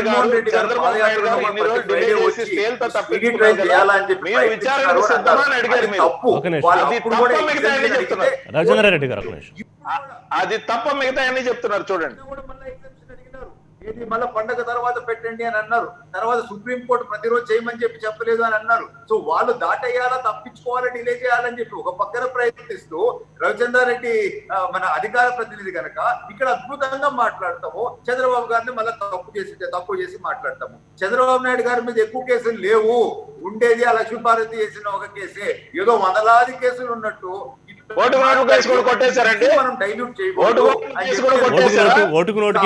లక్ష్మీపార్వతి గారి కేసే. ఫాల్స్ కేసులు అన్నిటిలో 14 ఏసీ రాజశేఖర రెడ్డి గారి టైంలో రాలేదు కదా. సో ఇది పరిస్థితి. ఇవన్నీ మనము వాస్తవాలు మనము దాటేసి ఏదో మనం మాట్లాడుతామనేది కాదు. ఇక్కడ ఇష్యూ ఏంది, లీగల్ సిస్టమ్ లో ఉండే లకునాలు ఎట్లా మనం కవర్ చేయగలుగుతాం. అన్ని వస్తాయి అంటే నేను ముందే మీకు I challenge the state government, మీరు దాన్ని ఒక యాక్ట్ తీసుకొని రండి, 1 year లోపల ట్రయల్స్ కావాలని చెప్పండి. ఎవరు దాన్ని కాదని చెప్పండి, ప్రజలు సపోర్ట్ చేస్తారు. ఆపోజిషన్ గా మేము సపోర్ట్ చేస్తాము. బాధ్యత ఈ రోజు ఈ రూలింగ్ పార్టీస్ మీద లేదా అని చెప్పి నేను ఈ రోజు సూటిగా ప్రశ్నిస్తా ఉన్నానండి. రామ్ కుమార్ గారు రియాక్ట్ అయ్యే ముందు రవిచంద్రారెడ్డి గారు దీని మీద రియాక్ట్ అవుతారా? సార్ ఇప్పుడు మీరు అడిగింది ఏంటి? చంద్రబాబు నాయుడు గారు గత 15 సంవత్సరాల నుంచి వాయిదాలతో స్టేలతో నెట్టుకొచ్చుకుంటున్నారు కదా, మీరు ఆ విచారణకు సిద్ధంగా ఉన్నారంటే ఓటుకు నోట్ల కేసు కూడా లేనట్టు చెప్తున్నారు దీపక్ రెడ్డి గారు ఈ రోజున. అంటే 18 స్టేలు ఉన్నాయి, ప్రజలందరూ చర్చించుకుంటున్న తరుణంలో సందట్లో సడేమియా, మేనేజ్మెంట్ లో బడేమియా అయిన చంద్రబాబు నాయుడు గారు ఆ స్టేలు ఎత్తేసింది ఎప్పుడో, వాటిని కొట్టేసింది ఎప్పుడో ప్రజలకు తెలియకుండా దాచిపెట్టాడంటే మహానుభావుడు సార్. అసలు కోర్టులన్నీ కూడా ఆయన వైపు ఒక్కసారి చూస్తే బాగుండే. ఎందుకంటే ఇతను ఉండగా మన కోర్టులతో కూడా పని లేదనుకుంటాయేమో బహుశా. ఎందుకంటే ఏ విధంగా స్టేలు 18 ఎప్పుడు పోయినాయో కూడా తెలియదంటే మాకు డౌట్ వస్తా ఉంది. దీపక్ రెడ్డి గారు ఒక లక్ష్మీపార్వతి గారు కేసు అన్నారంటే మరి ఓటుకు నోట్ల కేసులో కూడా కొట్టేశారండి, నాకు తెలియదండి. అడుగుతున్నా, తక్కువ చేసి మాట్లాడకూడదని గౌరవంతో నేను ఉన్నాను. ఇప్పుడు మీరు చెప్పింది నేను తక్కువ చేసేది ఏంటండి, ఉన్నట్టు మాట్లాడటం. అంటే ఇప్పుడు మేమేమన్నా అర్చన చేయాలా చంద్రబాబు నాయుడు గారికి? మేమేమన్నా అర్చన చేయడానికి కూర్చున్నాం ఇక్కడ? చంద్రబాబు నాయుడు గారి గురించి మీరు మాట్లాడుకోండి. 31 కేసులు అని చెప్పి వారే రాశారు. ఇప్పుడు మీరు చెప్పేది కేవలం 2 కేసులే చంద్రబాబు నాయుడు గారి మీద. ఈ విధంగా మాట్లాడటం ఎంతవరకు కరెక్ట్ అని చెప్పి మీరే ఆలోచించారు. దీపక్ రెడ్డి గారు, తెలుగుదేశం పార్టీ సిద్ధంగా ఉందా? ఇప్పుడు జగన్మోహన్ రెడ్డి గారు సిద్ధంగా ఉన్నారు, వెల్కమ్ చేస్తున్నారు. ప్రస్తుతానికి ఆన్లైన్, తర్వాత ఫిజికల్గా కూడా అప్పేర్ అవ్వడానికి సిద్ధంగా ఉన్నారనేది వైసీపీ చెప్పే విషయం. అలా టీడీపీ వైపు నుంచి ఇప్పటిదాకా ఏం రాలేదు కదా. Yes we are ready. ఆంధ్రప్రదేశ్ ఉమ్మడి ఆంధ్రప్రదేశ్ లో హైకోర్టు జడ్జి గారే కామెంట్ చేశారు, ఎన్నిసార్లు మీరు సేమ్ కేసులు వేస్తా పోతారు, మీకు వెస్టెడ్ ఇంట్రెస్ట్ తో వేస్తున్నారు మీరు అని చెప్పి కోర్టు కూడా కామెంట్ చేసి ఎన్ని కేసులు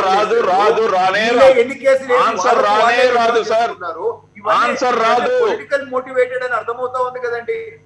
జగన్మోహన్ రెడ్డి గారి కేసు జగన్మోహన్ రెడ్డి గారి మీద విత్డ్రా చేసుకున్నారు. దాదాపు 11 కేసులు వాళ్ళు వేసి విత్డ్రా చేసుకున్నారు అని అంటే అక్కడ దాని అర్థం ఏంది అంటే వీళ్ళ ఉద్దేశం ఏంది అది మనం చూడాలా. ఈ 2 కేసులే ఉన్నాయి అండ్ తెలుగుదేశం పార్టీ నుంచి వీఆర్ రెడీ. అది వస్తే కూడా నాకు తెలిసి అడ్మిషన్ స్టేజ్ లోనే కొట్టేస్తారు వాళ్ళలాగా కంటిన్యూగా ఒక కేసులు అని చెప్పి నేను భావిస్తున్నాను. సార్ కాన్ఫిడెన్స్ లెవెల్స్ చూస్తున్నారా? కాన్ఫిడెన్స్ లెవెల్స్ చూడండి. జరగబోయే సంఘటనలు తెర మీద కూడా మీరు చూస్తారు ఏం జరుగుతుందో. అడిగింది తప్ప అన్ని చెప్తా అని చెప్పి దీపక్ రెడ్డి గారు చాలా చక్కగా కవర్ చేస్తున్నారు చంద్రబాబు నాయుడు గారిని. రామ్ కుమార్ గారు ఇందులో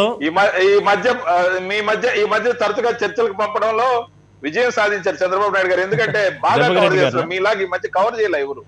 ముఖ్యంగా నేను అనేది ఏంటంటే చంద్రబాబు నాయుడు గారు సందట్లో సడేమియా, అవినీతిలో బడేమియా కాబట్టి ఎప్పుడు ఎలా ఏం చేసి మేనేజ్ చేశాడో, ఆ స్టేలు ఎప్పుడు వికెట్ అయినాయో, ఎప్పుడు కొట్టేశారో, ఎందుకు కొట్టేశారో తెలియని పరిస్థితి దేశానికి, ప్రజలకి. అంటే మీరు చెప్పేదాన్ని బట్టి ప్రజలకి కాదు అంటే చంద్రబాబు నాయుడు గారు కోర్టుల్ని అన్నిటినీ మేనేజ్ చేస్తున్నారని అర్థం వచ్చినట్టు మాట్లాడుతున్నారు మీరు. అని మేము తాపత్రయపడుతున్నాం. వాళ్ళు స్టేలతో కాలయాపన చేస్తూ జీవితాన్ని 31 కేసులు అది చెప్పండి, పోనీ అది ఒప్పుకోండి. 31 కేసులు జగన్మోహన్ రెడ్డి గారు 31 16 చార్జ్ షీట్ లో ఉన్న 16 కదా. ఏందో మీరు చెప్పండి, వాస్తవం మీకు తెలిసింది చెప్పండి మీరు. రైట్, ఒకసారి రామ్ కుమార్ గారు మాట్లాడాక మీ దగ్గరికి వస్తారు రవిచంద్ర రెడ్డి గారు. రామ్ కుమార్ గారు చాలాసేపు సైలెంట్గా ఉన్నారు. రామ్ కుమార్ గారు, అంటే ఇక్కడ ఇందాక మీరు ఒక పాయింట్ మిస్ చేశారు. పెద్ద శక్తులు క్రూసేడర్ అనేది ఒక పాయింట్ పుల్లారావు గారు వాడుతున్నారు. సరే, నేతల సహకారం ఎంతవరకు, వాళ్ళు ఎంతవరకు ఈ విచారణ సహకరిస్తారని ఒక యాంగిల్ అయితే, ఈ పెద్ద శక్తుల వ్యవహారం ఏంటి ఈ కన్క్లూజన్ రావడంలో most important thing? Ram Kumar గారు, నేను చాలా సేపు నుంచి సైలెంట్ గా ఉన్నారు, ఇప్పుడు అవకాశం ఇచ్చారు కాబట్టి అండి. నిజంగా చెప్పుకోవాలంటే వాళ్ళు చూసారంటే ఇరు పార్టీల వారు ఒకళ్ళ మీద ఒకళ్ళు దుమ్మెత్తి పోసుకుంటూ వాదనలు చేసుకుంటూ ఉంటారండి. మాకేం వాదనలు చేసుకోవడానికి లేవు ఏది. సో కామ్గా ఉండాల్సిన అవసరం ఊరికే రెండు పక్కల నుంచి. కానీ ఒకటి, టూ మచ్ ఆఫ్ డెప్త్ వెళ్ళి పీపుల్ కన్ఫ్యూజ్ చేయడానికి ఏమీ లేదండి. ఒక కేసు ఉన్నా 100 కేసులు ఉన్నా త్వరతగతిని పరిష్కారం అవ్వాలి. వజ్రాలు అయితే వజ్రాలు, కాకపోతే రాళ్ళు బయటపడిపోతాయి. ఎవరైనా సరే మేము వెళ్తున్నామని ఆఖరి దీపారెడ్డి గారు కూడా చెప్పేశారు, మేము we are ready to go for అది ట్రయల్స్ అని. హ్యాపీ, ఇద్దరు ఒప్పుకున్నారు కాబట్టి చూద్దామని ఎంత త్వరగా. రెండో, దీపక్ రెడ్డి గారు మాత్రం ఇరు ఇది గవర్నమెంట్ ఇప్పుడు గవర్నెన్స్ చేసే ఇరు పార్టీలు అని అన్నారు. సార్ మోడీ గారు వచ్చాక ఇందాక రవిచంద్రారెడ్డి గారు ఒక పాయింట్ చెప్పారు, ఏది ఉన్న నోట్లన్నీ రద్దు చేసి కొత్త నోట్లు తేవడంలో చాలా సాహసోపేతమైన నిర్ణయం. ఆ నిర్ణయం చేసిన రోజు మాత్రం ప్రతిపక్షాలన్నీ మా మీద గట్టిగా దుమ్మెత్తిపోసి, కానీ దాని వెనక ఉన్న మర్మం ఏమిటనేది చాలా లోతైన మర్మం ఉంది. పక్క దేశాల నుంచి దాడులు చేసే తీవ్రవాదుల నుంచి అయితేనేమి, మన దేశంలో ఉన్న ఆర్థిక నేరస్తుల చేతుల్లో ఉన్న దొంగ ధనం అయితేనేమి బయటకు రావాలని చాలా సాహసోపేతమైన నిర్ణయం చేశారు. అల్టిమేట్ గా మీరు అన్నట్టు ఈ బ్యూరోక్రసీలో ఉన్న వాళ్ళు, లేకపోతే దొంగలకు సహకరించే వేరే దొంగలు ఉన్నప్పుడు మోడీ గారు ఒక్క ఆయన ఏం చేయగలరు చెప్పండి? అన్ని లెవెల్స్ లో కూడా రకరకాల నీతివంతమైన చెప్పలేదు మీరు రామ్ కుమార్ గారు. ఈ నేతల మీద, ఎమ్మెల్యేల మీద, ఎంపీల మీద పెండింగ్ కేసుల విచారణ పూర్తవడంలో అంత ఈజీ కాదు. ఇందులో పెద్ద శక్తుల influence which is very important and powerful part అనేది పుల్లారావు గారు స్టార్టింగ్లోనే చేసిన కామెంట్. ఆ పెద్ద శక్తులు ఎవరు? పెద్ద శక్తులు ఎవరన్నా పుల్లారావు గారు చెప్పాలి సార్. పుల్లారావు గారు ఎవరన్నా మా పార్టీ తరపున ఏమన్నా మాట ఎత్తుకుంటే దాని గురించి నేను వివరణిస్తాను. కానీ వారు ఎవరో అంటే ఎక్కడున్నారండి? ఈ రాష్ట్రం గురించి చెప్పారు, ఈ దేశం గురించి చెప్పారు, ఈ ప్రపంచం గురించి చెప్పారు. ఈ దేశం గురించి చెప్తే మోడీ గారు అంత నీతిమైన నాయకులు లేరు. ఆయన నల్లదళం తేవడానికి ఎంతో సాహసోపేతమైన నిర్ణయాలు చాలా తీసుకున్నారు. దాని గురించి చెప్పమంటే నేను చెప్తాను. ఆయన ఎగ్జాంపుల్ చెప్పారు. ఇప్పుడు ముగ్గురు ముఖ్యమంత్రులుగా, సార్ ఒక నిమిషం, ముగ్గురు ముఖ్యమంత్రులుగా చేసిన నాయకులు ఇప్పుడు జైళ్లలో ఉన్న పరిస్థితి గురించి చెప్పారు ఆయన. సో కేంద్ర ప్రభుత్వంలో ఎవరు అధికారంలో ఉంటే వాళ్ళ మార్గదర్శనంలో పనిచేసే కీలకమైన దర్యాప్తు సంస్థల విషయం గురించి మనం అనేక సందర్భాల్లో మాట్లాడుకున్నాము. రఘురామరాజు కామెంట్స్ కూడా కొన్ని ఉన్నాయి, నేను దాని గురించి కూడా నెక్స్ట్ ప్రస్తావన తీసుకొస్తాను. సో బహుశా ఆ యాంగిల్లో పుల్లారావు గారు అని ఉంటారేమో. అంటే దిస్ ఈజ్ నాట్ ఓన్లీ అంటే ఆ నేతలకి జ్యుడిషియరీకి మధ్యలో మాత్రమే కాకుండా ఇంకా ఏదో ఇన్ఫ్లుయెన్స్ చేస్తుంది అని అర్థమేమో బహుశా పుల్లారావు గారు. ఒకటి అందరికీ తెలిసిన విషయమే, గత 3 సిబిఐ డైరెక్టర్ల మీద కరప్షన్ కేసెస్ ఉన్నాయి, సస్పెన్షన్ అని మీకు తెలుసా తెలీదా? చెప్పండి సార్. 3 సిబిఐ డైరెక్టర్స్ మీద మొన్న సుప్రీంకోర్టులో వచ్చింది, వాళ్ళ మీద కరప్షన్ కేసెస్ ఉన్నాయి. మొన్న ఒక సూసైడ్ కమిట్ చేసుకున్నారు అశ్విని కుమార్, సిబిఐ డైరెక్టర్. ఎందుకో పెద్ద సలహాలు చెప్పడం. నేను చెప్పేది ఏంటంటే వాళ్ళు పెద్ద శక్తులు కదా, వాళ్ళ 3 మీద 3 people మీద, లాస్ట్ 3 సిబిఐ డైరెక్టర్స్ మీద కేసెస్, కరప్షన్ కేసెస్ సుప్రీంకోర్టులో చూసి అది కదలట్లేదు, అలా పెట్టుకుని ఉన్నారు. ఆ ఫైల్ ఎవరు కదపట్లేదు, ఎందుకంటే పెద్ద శక్తులు ఎవరు వెనకపడలేదు. అందువల్ల పెద్ద శక్తి లేకపోతే పూజారి లాగా అవ్వదు అదే చెప్పాను. ఆ పేర్లు కావలిస్తే ఆ నాగచంద్రారెడ్డి గారు మా రవిచంద్రారెడ్డి గారు నా పేరు తరఫున చెప్పొచ్చు, నేను డిస్వన్ చేయను, ఎందుకంటే క్లియర్గా చెప్తాను. సో అందువల్ల పెద్ద శక్తులు కావాలి, ఆల్కెమిస్ట్ కావాలి, బంగారం తయారు చేయాలంటే మధ్యవర్తి కావాలి, ఎవరో ఒకరు పడాలి. ఆ జ్యుడిషియరీ మంచిగా చెప్తున్నా, చెడుగా చెప్తున్నారు, వాయిదాలు వేయించాలి, మంచి జడ్జెస్ పెట్టాలి, ఇన్ఫర్మేషన్ వచ్చేటట్టుగా చేయాలి, ఆ బ్యూరోక్రసీని కాపాడాలి, ఫైల్స్ తెచ్చేవాళ్ళు ఎన్నో ఉన్నాయి. అందువల్ల పెద్ద శక్తి ఎవరు అంటే ఈచ్ కేసు కొత్త వ్యక్తి ఇంకోటి ఉంటాడు. పెద్ద శక్తి ఒకే పెద్ద శక్తి అనే లేబుల్ వేసుకుని కూర్చోలేదు. కనపడే శక్తులు, కనపడే శక్తులు. ఒక simple point, 3 CBI directors are facing enquiries, అది మీ అందరికి తెలుసు కదా. అందువల్ల విశేషంగా చేశారు.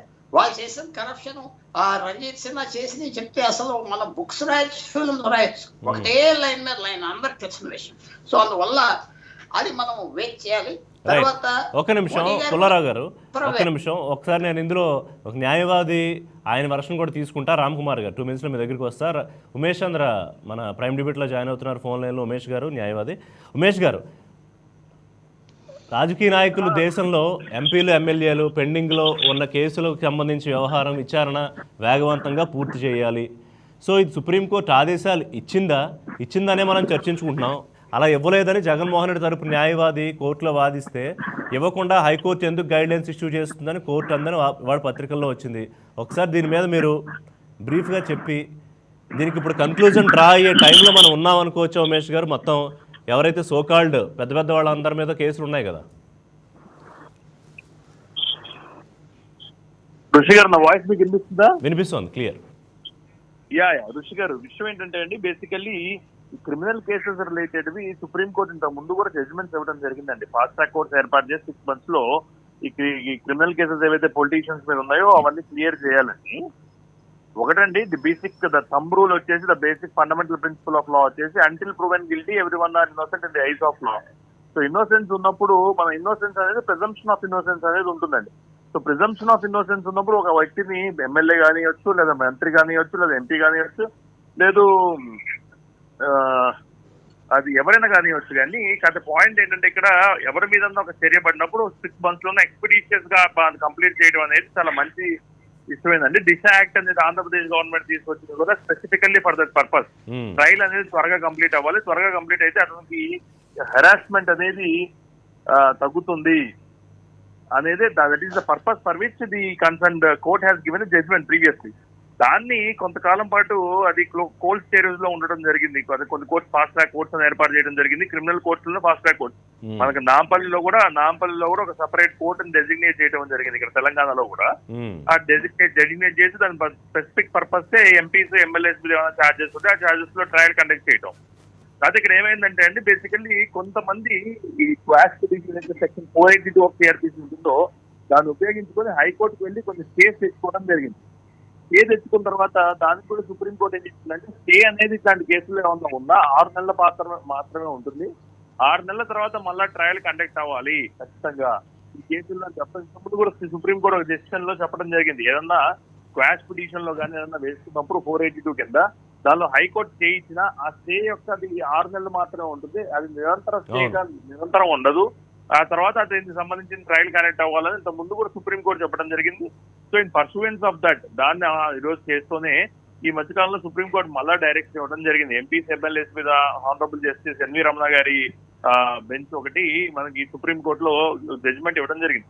ఏమైంది, ఎంపీస్ ఎమ్మెల్యేస్ మీద చర్యలు ఎందుకు, మన ట్రయల్స్ ఎందుకు కండక్ట్ చేయట్లేదు, చేసిన వాళ్ళ మీద ఛార్జెస్ ఏమున్నాయి, ఛార్జెస్ అన్ని మీరు ఒకసారి మళ్ళీ రీఓపెన్ చేసి వాళ్ళందరి మీద మీరు ఏదైతే ఉన్నాయో వాళ్ళందరి మీద చేయడం జరుగుతుంది. ఆ తర్వాత సబ్సిక్వెంట్ గానే మన ఈ 2 రాష్ట్రాలకు సంబంధించి కొంతమంది ఫార్మర్ చీఫ్ మినిస్టర్ కానీ లేదా ఇప్పుడున్న చీఫ్ మినిస్టర్ మీద కానీ దానికి సంబంధించే ఛార్జెస్ ఏవైతే ఉన్నాయో దానికి సంబంధించి ట్రయల్ కండక్ట్ కూడా జరుగుతుంది. అంటే ఇది ఒక విధంగా శుభ పరిణామమే ఋషి గారు. ఎందుకంటే ఎవరి మీదైనా ఒక కేసు పడ్డప్పుడు ఒక సంవత్సరాల తరబడి దాన్ని నడిపించడం కన్నా అర్లీగా దాన్ని ముగిస్తే అందరికీ మంచిదే. ఎందుకంటే బికాస్ ప్రాసిక్యూషన్ కి మంచిదే. మనకి వాయిదాల మీద వాయిదాలు, చాలా కేసుల్లో వాయిదాల మీద వాయిదాలు అవుతాయి. జస్టిస్ జరుగుతుంది, విక్టిమ్స్ ఎవరైతే ఉంటారో వాళ్ళకి జస్టిస్ జరుగుతుందన్న నమ్మకం కూడా పోతుంది. సో కొన్ని కేసెస్ ఫాల్స్ కేసెస్ ఉంటాయి, ఫాల్స్ గా ఇంప్లికేట్ చేసి ఉండొచ్చు. ఎందుకంటే until proven guilty everyone are innocent in the eyes of law కదా. సో మన పొలిటీషియన్ కూడా ఇక్కడ తప్పు పట్టడానికి లేదు. వాళ్ళ రాజకీయాల్లో ఉన్న దానికంటే వాళ్ళ పక్క వాళ్ళు ఎవరన్నా వాళ్ళ మీద కేసులు తప్పుడు కేసులు పెట్టి ఉండొచ్చు, వాళ్ళు కూడా క్లియర్ గా రావడానికి ఇది ఒక అవకాశంగా వాళ్ళు భావించాలండి. కరెక్టే. ఇప్పుడు సుప్రీం ఏదైతే గైడ్ లైన్స్ ఇచ్చిందో ఉమేష్ గారు, అందులో అంటే ఏ తరహా కేసు ఎంతకాలంలో ముగించాలి అనే గైడ్ లైన్స్ ఏమైనా ఇచ్చారా?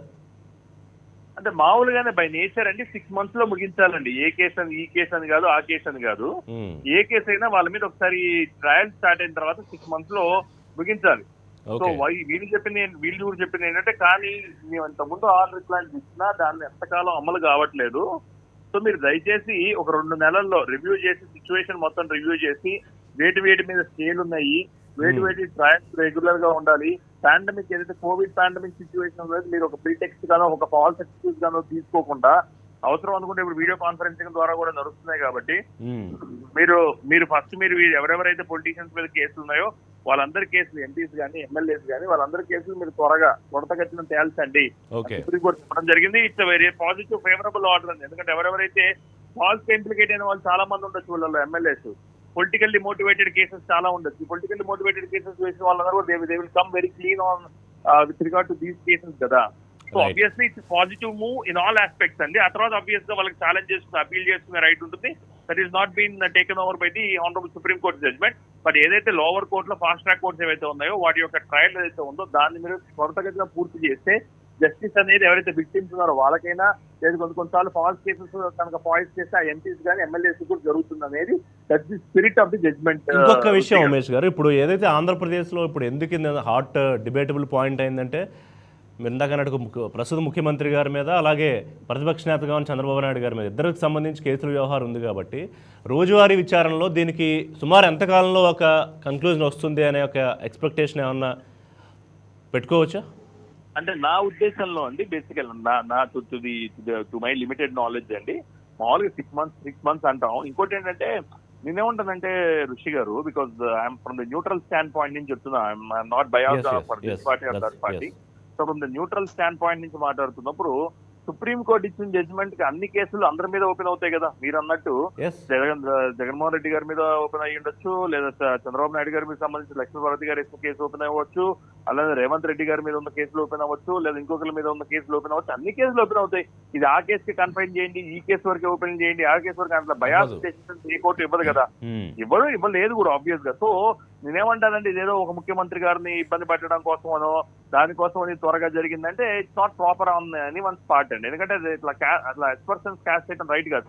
చంద్రబాబు నాయుడు గారికి సంబంధించిన కేసులు కూడా ఇప్పుడు మరి లక్ష్మీపార్వతి గారు వేసిన కేసులు కూడా ఇప్పుడు మళ్ళీ రీలుక్ చేస్తున్నారు, రీవిజిట్ చేస్తున్నారు, మళ్ళీ రీఓపెన్ చేస్తున్నారు. అలానే రేవంత్ రెడ్డి గారికి సంబంధించిన కేసులు కూడా రీఓపెన్ అవుతుంది. నిన్న మొన్న న్యూస్ పేపర్ లో చూసినంత వరకు if the information that have received is correct and genuine, so వాళ్ళ మీద కూడా సంబంధించిన కేసులు కూడా ఆబ్వియస్ గా ఓపెన్ అవుతుంది. సో ఇది ఒక పొలిటికల్ పార్టీ ఏదో పొలిటికల్ గా దీన్ని ఒక జ్యుడిషియరీ ఒక డెసిషన్ ని దాన్ని ఒక పొలిటికల్ రీజన్స్ కోసం ఏదో పొలిటికల్ గా వాళ్ళు ఏదో పొలిటికల్ క్యాపిటల్ మిల్క్ చేసుకోవడానికి మాట్లాడితే that is not proper on any one's part అండి. Judiciary is an independent institution. Judiciary functions as a neutral arbiter, and judiciary gives decisions by considering all aspects. It doesn't give decision for favorable to one and unfavorable to many. అలా ఎవరిదంటే ఎప్పుడు that is not proper. And నేను అడిగిన ప్రశ్న ఉమేష్ గారు, అంటే ఎంత కాల పరిధిలో ఇవి తేలిపోయే అవకాశం ఉంటుంది ఒకవేళ రోజువారీ విచారణ కనుక జరిగితే? మామూలుగా వాళ్ళు పెట్టుకున్న టైం లిమిట్ అయితే as early as possible complete చేయమన్నారు. 6 months మామూలుగా మనకు ఉంటుందండి. బట్ ట్రయల్ కంప్లీట్ అవ్వాలంటే వేరియస్ రీజన్స్ ఉంటాయండి. గ్రూప్ పబ్లిక్ ప్రాసిక్యూటర్ ఉంటారు, ఇటు పక్కేమో మన డిఫెన్స్ లాయర్ ఉంటారు, అటు పక్క నుంచి వాళ్ళకి ఎవిడెన్స్ అన్ని సేకరించాల్సి వస్తుంది, క్రాస్ ఎగ్జామినేషన్, ఎగ్జామినేషన్ చీఫ్ అని వేరియస్ ఇవి ఉంటాయి. సో అవన్నీ కంప్లీట్ అయ్యి మనకి మొత్తం జరగాలి కాబట్టి it may take some time. But ఎందుకంటే ఇది పాజిటివ్ మూవ్ అని ఎందుకంటున్నానంటే, basically supreme court has revisited that particular aspect అండి. ఇంత ముందు ఆల్రెడీ ఎప్పుడో జడ్జ్మెంట్ వచ్చింది, ఆ జడ్జ్మెంట్ బేసిస్ మీద ఫాస్ట్ ట్రాక్ కోర్ట్స్ కూడా ఏర్పాటయ్యాయి. ఫాస్ట్ ట్రాక్ కోర్ట్స్ ఏర్పాటయ్యి స్పెసిఫిక్ గా అంటే ఈ పర్పస్ దీన్ని డీల్ చేయడం కోసం, ఎంపీస్ ఎమ్మెల్యేస్ మీద ఉన్న కేసులను డీల్ చేయడం కోసమే ఫాస్ట్ ట్రాక్ కోర్ట్స్ ఏర్పాటయ్యాయి. బట్ అవన్నీ కోల్డ్ స్టోరేజ్ లో ఉండిపోయినాయి. ఎందుకు కోల్డ్ స్టోరేజ్ లో ఉన్నాయి, ఎవరెవరి మీద కేసు ఇచ్చారు మళ్ళీ రీవిజిట్ చేసి మళ్ళీ మీరు ఫ్రెష్ గా మొత్తం ఇది డినోవో ఎక్సర్సైజ్ మీరు మొత్తం అంతా స్టార్ట్ చేయండి అంటే ఇది శుభ పరిణామమే అండి. ఎందుకంటే ఆల్రెడీ చెప్పాను, మళ్ళీ ఒకసారి చెప్తా లాస్ట్ గా, కేసులు పడ్డిన ప్రతివాడు ప్రతి వాళ్ళని మనం కన్విక్స్ అని చెప్పలేమండి. వాళ్ళ ఇన్నోసెన్స్ ని వాళ్ళు ప్రూవ్ చేసుకునే రైట్ ఉంది. ఆ ఇన్నోసెన్స్ ని ప్రూవ్ చేసుకునే బియాండ్ రీజనబుల్ డౌట్ అప్పటి వరకు అతను కన్విక్షన్ ఇవ్వం, అతన్ని దోష అని అన్నాం మనం. అలాంటప్పుడు తప్పుడు కేసులు వేసి పొలిటీషియన్ ఇబ్బంది పెట్టే వాళ్ళకి ఇది చెంపపెట్టి అవుతుంది. అదే స్లిప్పర్ షాట్. అదే విధంగా ఎవరెవరైతే ఈ పర్టికులర్ దీనిలో నిజంగానే ఇండల్జ్ అయ్యారో క్రైమ్స్ లో, వాళ్ళు పబ్లిక్ లైఫ్ లో ఉండడానికి వీళ్ళేదని మనం అనుకున్నాం. డిస్క్వాలిఫికేషన్ కూడా అవుతుంది. 2 years కన్నా ఎక్కువ అయితే Lily Thomas versus union of India judgment ఉంది. 2 years కన్నా ఎక్కువ పనిష్మెంట్ పడితే ఖచ్చితంగా ఇమీడియట్ గా ఆయన డిస్క్వాలిఫై అవుతారు, ఎమ్మెల్యే గానీ ఎంపీగా కానీ. ఆయన ఇంత ముందు అపీల్కి వెళ్ళే రైట్ ఉండేది section 8 Clause 4 of the representation of people act కింద. ఇప్పుడు మీరు అపీల్ వెళ్ళారా, అపీల్కి వెళ్ళలేదు అనేది ఏం కాదండి. మీకు 2 ఏళ్ల కన్నా ఎక్కువ పనిష్మెంట్ వస్తే, ఫారెస్ట్ స్కామ్ లో లాలూ ప్రసాద్ యాదవ్ గారికి జరిగింది అదే, లేదా జయలలిత గారికి డిస్ప్రపోర్షనల్ అసెట్స్ కేసులో జరిగింది అదే. సో 2 ఏళ్ల కన్నా ఎక్కువగా శిక్ష కనుక మీకు పడితే ఖచ్చితంగా మీరు డిస్క్వాలిఫై అవుతారు. సో కింది కోర్టులో పడినా డిస్క్వాలిఫై అయిపోయినట్టే, ఇంకా అప్పీల్కి వెళ్ళడానికి లేదు. అపీల్కి వెళ్ళొచ్చు కాదు. ఇంతకుముందు section 8 Clause 4 of the representation of people act ఎలా ఉండేదంటే, మీరు అపీల్కి వెళ్తే with in so and so time మీరు అపీల్కి వెళ్తే మీ డిస్క్వాలిఫికేషన్ ప్రొసీడింగ్స్ అనేవి ఇనిషియేట్ అయ్యేది కాదు. కాకపోతే lily Thomas versus union of India case ఏదైతే వచ్చిందో 2014 or 15 అంటే I'm not sure of the year, అది వచ్చిన తర్వాత మీరు అపీల్కి వెళ్ళారా వెళ్ళలేదా అనేది ఇర్రెలవెంట్. మీరు మీ కనుక లోవర్ కోర్టులో 2 ఏళ్ల కన్నా ఎక్కువ శిక్ష పడితే మీకు ఇమీడియట్ గా డిస్క్వాలిఫికేషన్ అట్రాక్ట్ అవుతుంది. సో ఆ విధంగా చూస్తే ఈ జడ్జ్మెంట్ ఆన్ ఈదర్ వే అండి. అదే బేసికలీ ఎవరెవరైతే ఫాల్స్ కేసులు పడ్డాయో వాళ్ళు క్లియర్ గా మా మీద ఎటువంటి ఛార్జీలు లేవు, చూసారా కోర్టు కొట్టేసినాను వాళ్ళు హ్యాపీగా చెప్పుకోవచ్చు. ఎవరెవరైతే నిజంగా వాళ్ళ మీద ఛార్జెస్ మోపబడ్డాయో వాళ్ళని కన్విక్షన్ చేసి వాళ్ళని డిస్క్వాలిఫై కూడా చేయొచ్చు. రైట్, థ్యాంక్స్ సుమేష్ గారు ఫోన్లలోకి వచ్చి క్లారిటీ ఇచ్చినందుకు. సో రామ్ కుమార్ గారు, వెరీ సీరియస్ రిజల్ట్స్. అంటే ఒకవేళ ఏవి కేసులేమి తొలగిపోయి ఏమీ ఇష్యూ లేదనుకుంటే కనుక కొనసాగుతుంది రాజకీయ జీవితం. లేదు ఒకవేళ అందులో కనుక గిల్టీ కనుక ప్రూవ్ అని అనుకుంటే కనుక ఇమ్మీడియట్గా అట్రాక్ట్ అవుతుంది. సో ఈ విషయం కోసమే ఎంపీలు ఎమ్మెల్యేల మీద పూర్తిగా తేల్చండి సత్వరంగా అని చెప్పడం. సరే, దాని ఇందాక ఉమేష్ గారు అన్నది కొన్ని పత్రికల్లో వచ్చినట్టు ఏదో జగన్మోహన్ రెడ్డి గారి కోసమే ఇదేదో ఒక రూలో లేకపోతే ఒక చట్టం తీసుకురాదు కదా, కోర్టు ఒక గైడ్ లైన్స్ ఒక మార్గదర్శకత్వం చేయదు కదా. అదే ఏమండి ఉమేష్ గారు చాలా మంచి పాయింట్ చెప్పారు. ఇంచుమించుగా అంటే ఈ డిబేట్ లో ఏదో చిన్న 1% తప్పితే అందరూ కూడా తేలిపోతేనే బాగుండు, తేలడానికి మేము అందరూ సహకరించాలి అని అందరూ ఒక లైన్ మీదకైతే వచ్చారు. అయితే ఇది వారు చెప్పినట్టు అంటే సబ్జెక్ట్ టు కరెక్షన్ నాకు తెలిసి 6 నెలలు కాదు 1 సంవత్సరం దాకా టైం ఇచ్చినట్టున్నారండి. ఈ కేసెస్ అన్ని ఏ కేసు అయినా సరే తేలిపోవడానికి 1 year టైం అనుకుంటండి. అంటే లాయర్ గారు వారికి ఎక్కువ తెలవాలి. అయితే వారు చెప్పిన మాట పాయింట్ మాత్రం క్లియర్. ఎపీల్కి వెళ్లే అవకాశం ఉంది కానీ వెంటనే మాత్రం డిస్క్వాలిఫై అయిపోతారండి. ఇందాక ఒక విషయం చెప్తుంటే కొంచెం మీరు ఇంటరప్ట్ చేశారు. ఆ విషయం చెప్పాలండి. నరేంద్ర మోదీ గారు ఏది నల్లధనం తేవడానికి already 2nd list of Swiss bank accounts కూడా మొన్న ఈ మధ్యన ఇది అంతా అనౌన్స్ చేశారు. అంతకుముందు కూడా పక్క దేశాలకు పారిపోయిన ఆర్థిక నేరస్తులు తీసుకురావడంలో కూడా వాళ్ళ ఆస్తులన్నీ కూడా సీజ్ చేశారు. వాళ్ళ వాల్యుబుల్ చిన్న వస్తువులు ఏమన్నా ఉంటాయి అవన్నీ కూడా ఆప్షన్స్ చేసేసి అవి బ్యాంక్ కి కట్టారు అని ఇందాక చెప్పబోతున్నాను. అంటే నీరవ్ మోడీ విజయ్ మాల్యా లాంటి వాళ్ళు నాకు ఉన్న అప్పుల కన్నా కూడా ఎక్కువ అసెట్లు నాకు సీజ్ చేశారు, నేను వస్తాను కట్టేస్తాను, నా అప్పులన్నీ కూడా కట్టేస్తాను, కట్టించేసుకోండి అని ఆయన మొరపెట్టుకోవడం కూడా మనం విన్నాం. ఇటు అంటే ఇంత కష్టపడి మోడీ గారు చేస్తున్నారు. ఖచ్చితంగా ఎటువంటి వాటికి కూడా మోడీ గారు వెనకాడే మనిషి కాదని నేను ఒక ఎగ్జాంపుల్ గా చెప్పదలుచుకున్నాను. ఎందుకంటే ఇందాక ప్రభుత్వంలో ఉన్న వాళ్ళ బాధ్యతని దీపక్ రెడ్డి గారు అన్నారు కాబట్టి వారికి ఎక్స్ప్లెనేషన్ ఇవ్వడం కోసం చెప్తున్నారండి. మా ఏ పార్టీ నేతలైనా, మా పార్టీ అనేది ఏ పార్టీ నేతలైనా సరే ఎటువంటి కేసులు ఏమన్నా ఉంటే సత్వరం వాళ్ళ మీద విచారణ జరపాలి. వాళ్ళు ఫేస్ చేసి బయట క్లీన్ గా వస్తే పోటీ చేయాలి, లేకపోతే పోటీ చేయకూడదు. At the same time Deepak Reddy గారు చెప్పిన దాంట్లో కూడా ఏకీపిస్తారు. బ్యూరోక్రాట్స్ లో కూడా ఇటువంటి వారు టోటల్ గా కరప్షన్ పాయింట్ ఆఫ్ వ్యూ లో అన్ని తీసేస్తే ఇవన్నీ కూడా తగ్గుతాయండి. అండ్ కాదు రామ్ కుమార్ గారు, ఇవన్నీ మనం డిబేట్లో మాట్లాడుకోవడానికి చాలా బాగుంటాయి. నిజంగా జరిగితే చాలా బ్రహ్మాండంగా ఉంటుందని ఆశాభావం వ్యక్తం చేసే జర్నలిస్ట్లో నేను ఒకడిని. మీరందరూ కూడా అదే లైన్ మీద ఉన్నారనుకుంటున్నా. కానీ రియాలిటీ దానికి డిఫరెంట్గా ఉందా లేదా? ఇప్పుడు రఘురామరాజు గారు నేను చేసిన కామెంట్స్ మీకు నేను కోట్ చేస్తాను, తర్వాత రవిచంద్రారెడ్డి గారు కూడా చెప్తారు. 43,000 కోట్ల అభియోగాలు ఎదుర్కొంటూ ఉన్న దొంగతో పోలిస్తే నేను మరీ చిన్న దొంగను అనుకున్నారేమో, అందుకే 23,000 కోట్ల అవినీతి అభియోగాలు నా మీద మోపుతున్నారని చెప్తూ ఎఫ్ఐఆర్ నమోదు చేయించాలని ఆర్థిక శాఖ మీద ఒత్తిడి తెచ్చి నా మీద కేసు పెట్టించారు అన్నారు. అంటే ఒక పొలిటికల్ పార్టీకి సంబంధించిన అధినేత కేంద్ర ఆర్థిక శాఖ మీద ఒత్తిడి చేస్తే ఒక వ్యక్తి మీద కేసు పెట్టడం అనేది జరుగుతుందా దేశంలో? ఇదే జరుగుతోందా? ఇక దర్యాప్తు సంస్థలు కేంద్ర ప్రభుత్వంలో ఎవరైతే ఉంటే రవిచంద్ర రెడ్డి గారు ఒక్క నిమిషం సార్ మీ దగ్గరికి వస్తా రామ్ కుమార్ గారు చెప్పాక. సో అట్లాంటి పరిస్థితుల్లో మనం ఉన్నప్పుడు ఒకవైపున మనం మాట్లాడుకునేది రియాలిటీ కావాలని అనుకోవడం అనేది అత్యాశ అవుతుంది కదా రామ్ కుమార్ గారు. సార్ అదే ఏమండి, అందరూ అలాగుండరు. మనం అందరినీ ఒకే గాడికి కట్టేయడం తప్పు. ఈ ఆర్థిక నేరగాళ్ళు అన్ని పార్టీలోనూ ఉన్నారు. కొన్ని పార్టీలు ఎక్కువ శాతం, కొన్ని పార్టీలు తక్కువ శాతం ఉన్నారు. భారతీయ జనతా పార్టీ ఉన్నంత వరకు మోడీ గారు ఖచ్చితంగా ఇవన్నీ తేల్చడానికే ఉన్నారని నేను చెప్పాను. మా పార్టీలో ఇప్పుడు మోడీ గారికి, మా పార్టీ తరపున ఎన్నికైన ప్రధానమంత్రి గారి కింద అందరూ కూడా ఇటువంటి ఇంత కఠినంగా పనిచేసేటట్టయితేనే అందులో ఉంచుకుంటున్నారు. లేకపోతే మంత్రివర్గం నుంచి కూడా పక్కకు పెట్టడానికి ఏమాత్రం ఆయన వెనకాడరు. సుజనా చౌదరి గారు సీఎం రమేష్ గారు బీజేపీలోకి వచ్చారు. అంతకుముందు తెలుగుదేశంలో ఉన్నప్పుడు మీ పార్టీ నేత జీవీఎల్ఏ ఇలాంటి వాళ్ళు ఎంపీలుగా ఉండడానికి కుదురుతుందా అని లేఖలు రాసిన వ్యక్తి వాళ్ళు బీజేపీలోకి వచ్చేకిన తర్వాత ఏమైందో తెలియదు. అంటే బీజేపీ ఒక సేఫ్ షెల్టర్ అయిపోయింది అనేది కూడా అనేక సందర్భాల్లో చాలామంది చేసిన కామెంటు. సో అట్ ద కాంట్రరీ మీరు చెప్తున్నారు ఇప్పుడు. సార్ ఇప్పుడు మీరు ఆగిపోయిందని మీరు ఎందుకు అనుకుంటున్నారు సార్? వాళ్ళ మీద ఏమన్నా ఉంటే కనుక ఇప్పుడు వాళ్ళకున్న కేసుల్లో కూడా ఇందులోకి వచ్చేమని ఎవరన్నా పిల్ చేస్తే వెంటనే అవి కూడా స్టార్ట్ అయిపోవచ్చు కదా. ఓకే, దీపక్ రెడ్డి గారు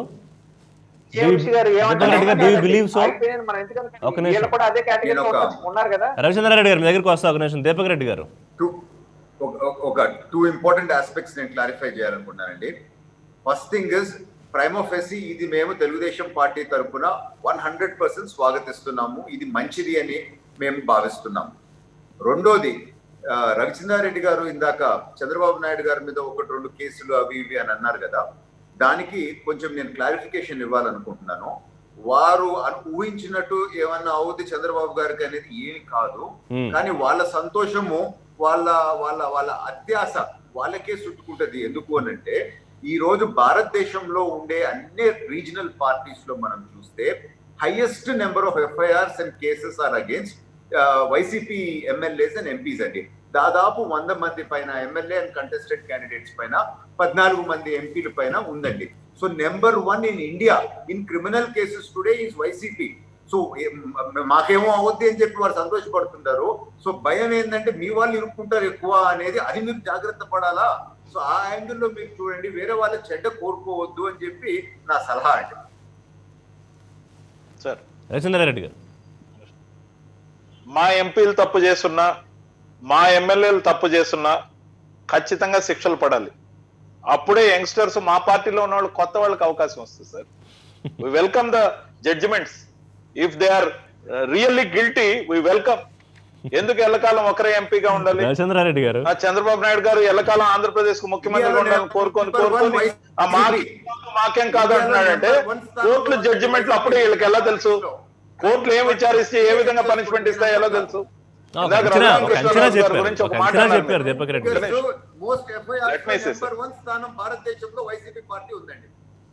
సార్ నంబర్ 1 నంబర్ 10 కాదు sir, A to Z 1 to 100 420 దాకా కూడా చంద్రబాబు నాయుడు గారు ఈ దేశంలో మహా దొంగ. వ్యవస్థలను మేనేజ్మెంట్ చేయడంలో, వ్యవస్థలను మేనేజ్ చేసే దుర్మార్గుడు అతను. He knows very well how to manage and arrange. He manages and arranges everything. Nothing is anything he will do. Anything for his survival.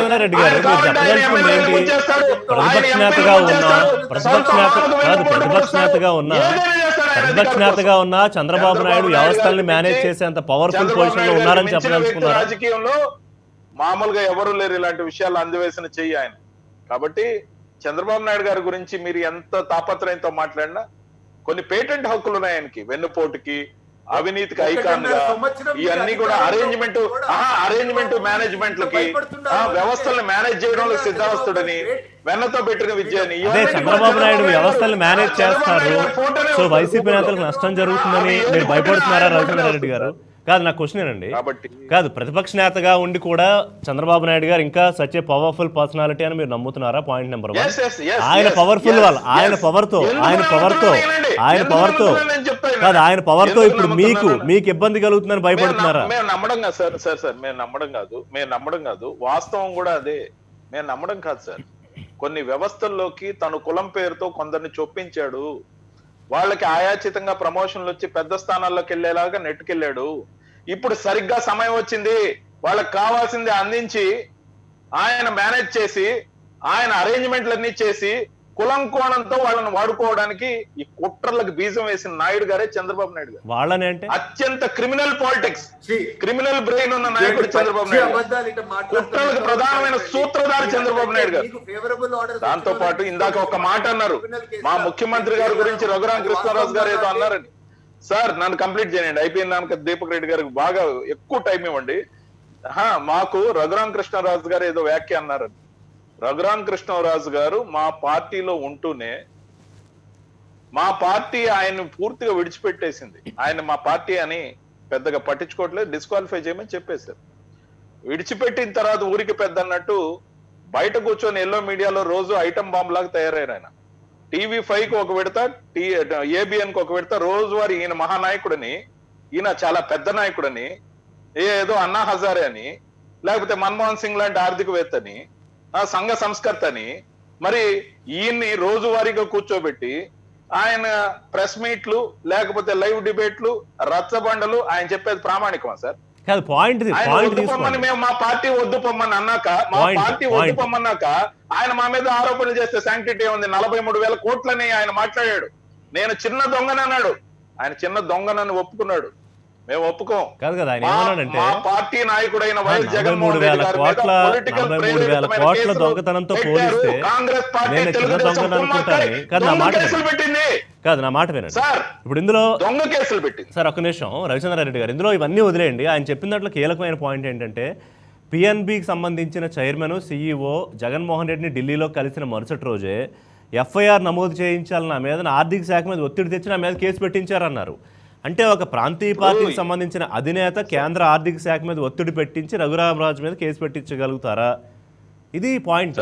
So ఇలాంటి వ్యవస్థలు ఉన్నప్పుడు ఎట్లా న్యాయం జరుగుతుంది? ఒక్క నిమిషం ఏనండి. అమిత్ షా గారు జగన్మోహన్ రెడ్డి గారు చర్చలకు కూర్చొని 2 నిమిషాలు కాకముందే వాళ్ళిద్దరు ఏం మాట్లాడుకున్నారో, ఆయన ఎన్ని చీవాట్లు పెట్టాడో ABN ఆంధ్రజ్యోతిలో వెంకటకృష్ణ గారు డిబేట్ చదివారు. అంటే బల్ల కింద దాక్కుని వీళ్ళంతా వింటుంటారు. అలాగే రఘురామ కృష్ణరాజు గారు కూడా PNB చైర్మన్ తో ఏం మాట్లాడారో ఆయన ఆ ముఖ్యమంత్రి గారి టేబుల్ కింద దాక్కుని విన్నాడా? ఏం మాట్లాడతారు సార్? ఊరికే అర్థం పర్థం లేని మాటలు, అర్థం పర్థం లేని కవరింగ్ తప్ప. ఆయన ఒక మాట మాత్రం స్పష్టంగా ఒప్పుకున్నాడు, ముఖ్యమంత్రి గారితో కంపేర్ చేస్తే, జగన్మోహన్ రెడ్డి గారితో కంపేర్ చేస్తే నేను చిన్న దొంగని అన్నాడు. ఆయన చిన్న దొంగ అని ఒప్పుకున్నాడు, మేము ఒప్పుకోలేదు. మా మీద పొలిటికల్ గా ప్రేరేపితమైన కేసులు, కాంగ్రెస్ పార్టీని ధిక్కరించామన్న కసితో చంద్రబాబు నాయుడు గారితో కలిసి చిదంబరం గారు కాళ్ళు పట్టుకుని చంద్రబాబు నాయుడు గారు దుర్మార్గంగా పెట్టించిన కేసులు. కాబట్టి మేము వాటిని ప్రతిరోజు విచారణ కోసం వెంటబడి మరి విచారణకు హాజరయ్యాం సార్. ఇప్పుడు మీరే కాంట్రాడిక్ట్ అవుతున్నారండి. అప్పుడు చంద్రబాబు నాయుడు చీకట్లో చిదంబరం కాళ్ళు పట్టుకుని కేసులు పెట్టించాడు అన్నారు. ఇవాళ ఆర్థిక శాఖను జగన్మోహన్ ఇన్ఫ్లుయెన్స్ కేసులు పెట్టించారని రఘురామరాజు. సో కేంద్రంలో ఏ పార్టీ అధికారంలో ఉంటే కేంద్రంలో ఏ పార్టీ అధికారంలో ఉంటే పుల్లారావు గారు కేంద్రంలో ఏ పార్టీ అధికారంలో ఉంటే కాదు, కేంద్రంలో ఒక నిమిషం, కేంద్రంలో ఏ పార్టీ అధికారంలో ఉంటే ఆ పార్టీ నేతలు చెప్పినట్టు, ఆ పార్టీ హోంమంత్రులు లేకపోతే ఎవరో చెప్పినట్టు దర్యాప్తు సంస్థలు వింటాయా పుల్లారావు గారు? విని ఎవరి మీద కేసులు పెట్టమంటే వాళ్ళ మీద కేసులు పెట్టుకుంటూ పోతాయా? ముగించొద్దు రవిచంద్రారెడ్డి గారు, మీరు ముగించొద్దు. రవిచంద్రారెడ్డి మీరు ముగించొద్దు, మీతో ఇంకా మాట్లాడాలి, ముగించొద్దు. పుల్లారావు చెప్పింది ఎవరు? మా నాయకుడి మీద 43,000 తప్పని జగన్మోహన్ గారు మీడియా ముఖంగా మీకు ఇచ్చిన ఇంటర్వ్యూలో కూడా చెప్పారు. One second. జనరల్ గా home minister, CBI incharge minister చూడు, FIR చేయంటే చేస్తారు. FIR చేయడంలో ఏమవదు. CBI రిజిస్టర్ కేసులు 100 కేసుల్లో 6 కన్విక్షన్ అవుతున్నాయి, 6-5. సో FIR రిజిస్టర్ చేసి అల్లరి చేసేసి అరెస్ట్ చేసేసి అంతవరకు అవుతుంది, కానీ అది చేయొచ్చు. ఎవరి మీదైనా కేసు ఏదో సృష్టించవచ్చు. మేము చూస్తున్నాం కదా ఆ TRPS మీద, యూ కెన్ డూ ఇట్. కానీ కొంతమంది అప్పుడప్పుడు నీతిగల్ ఆఫీసర్ ఒకటి వచ్చి చేయనంట, అది చాలుతాం. ఒకడొక్కడెక్కడెక్కడ వచ్చి నేను చేయను అంటాడు, ఆ తర్వాత వస్తాయి. కానీ 99% చేస్తా. రేట్ చేస్తారు. అంటే ఈ విషయం ఇంటికి జనరల్ గా ప్రశ్న నేను చెప్తాను.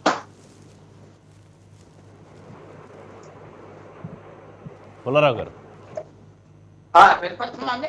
వినపడుతుంది, కంటిన్యూ చేయండి. సో దేర్ఫోర్ చేస్తారు, ఈయన ఆయన క్వశ్చన్ చేస్తారు, సిబిఐ డైరెక్టర్ ఆయన అది మాట వింటారు. విన్నారంటే కన్విక్షన్ అయిపోలేదు కదా, ఊరికనే ఎఫ్ఐఆర్ పెడతారు, ఎంక్వైరీ పెడతారు, రేడ్కి వెళ్తారు, అలా ఫైల్స్ పెడతారు. అందువల్ల అది పెద్ద విషయంగా నేను చూసుకుంటాను. మనకి ఎంబారెస్మెంట్ అవుతుంది ముందర రేడ్ అయిపోయిందని. సో అది చేయటానికి పెద్ద విషయం కాదు. అంటే పొలిటికల్ గా మోటివేటెడ్ లేకపోతే పొలిటికల్ గా వెండక్టివ్ ఈ రెండు చేయాలనుకుంటే ఎవరి మీద కేసులు పెట్టించవచ్చు. ఇప్పుడు జగన్మోహన్ రెడ్డి గారి మీద మొత్తం 11 ఛార్జ్ షీట్లు సిబిఐ, 5 ఛార్జ్ షీట్లు ఈడీ అన్నీ కూడా కాంగ్రెస్తో పాటు చంద్రబాబు నాయుడు చేసిన కుట్రలో భాగంగా ఉన్న కేసులేను కదా వైఎస్ఆర్సీపీ వాదన.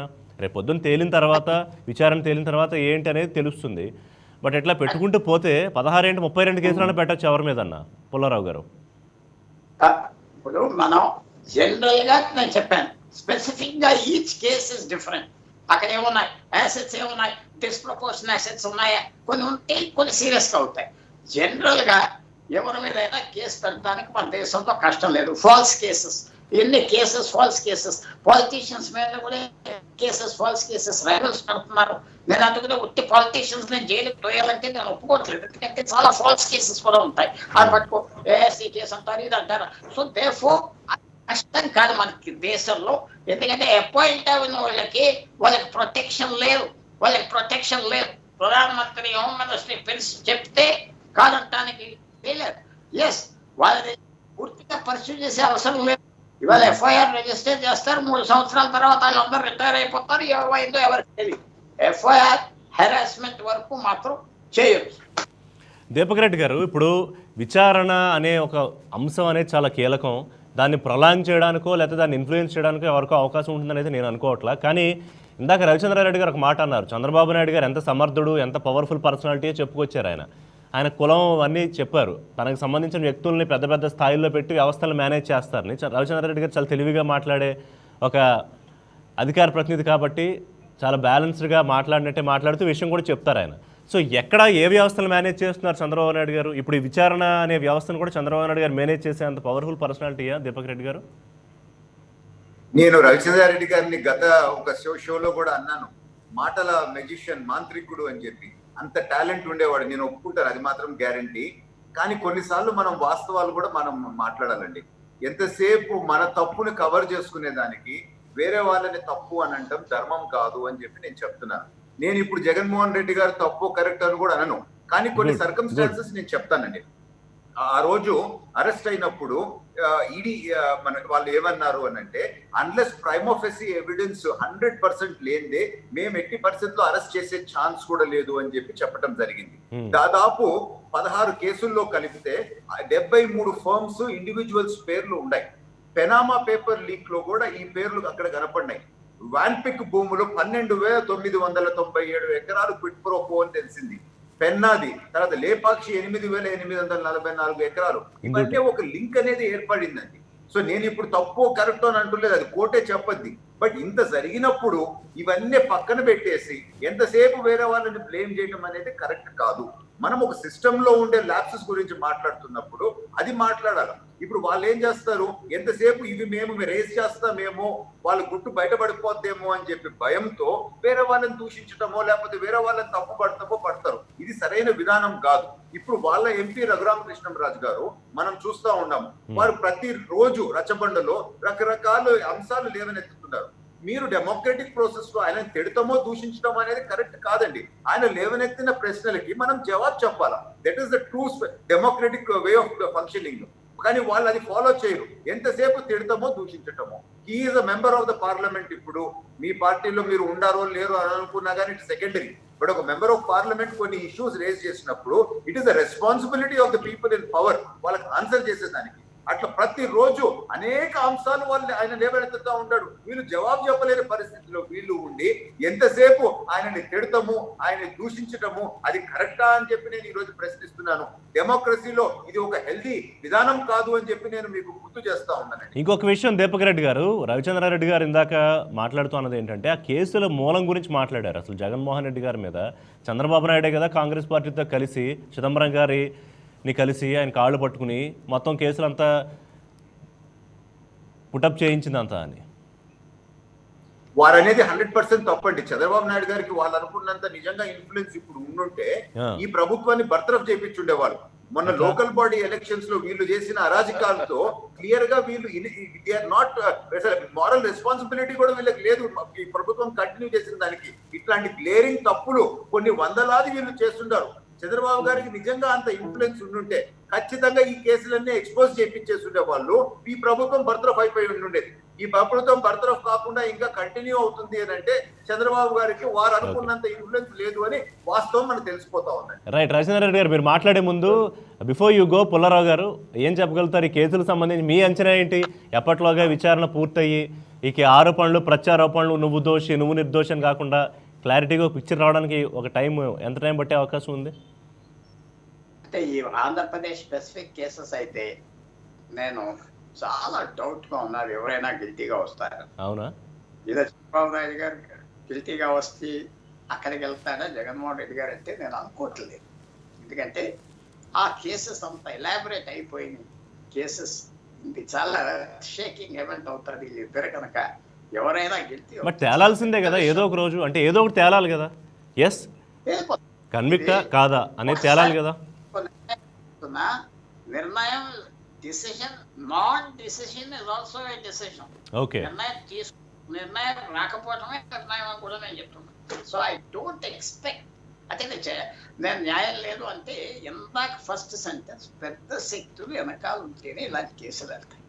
లేకపోతే ఒక మాజీ ముఖ్యమంత్రి చంద్రబాబు నాయుడు గారు లాంటి ముఖ్యమంత్రి అంత ఈజీగా ఆఫీషియల్స్ నిలబడలేరు.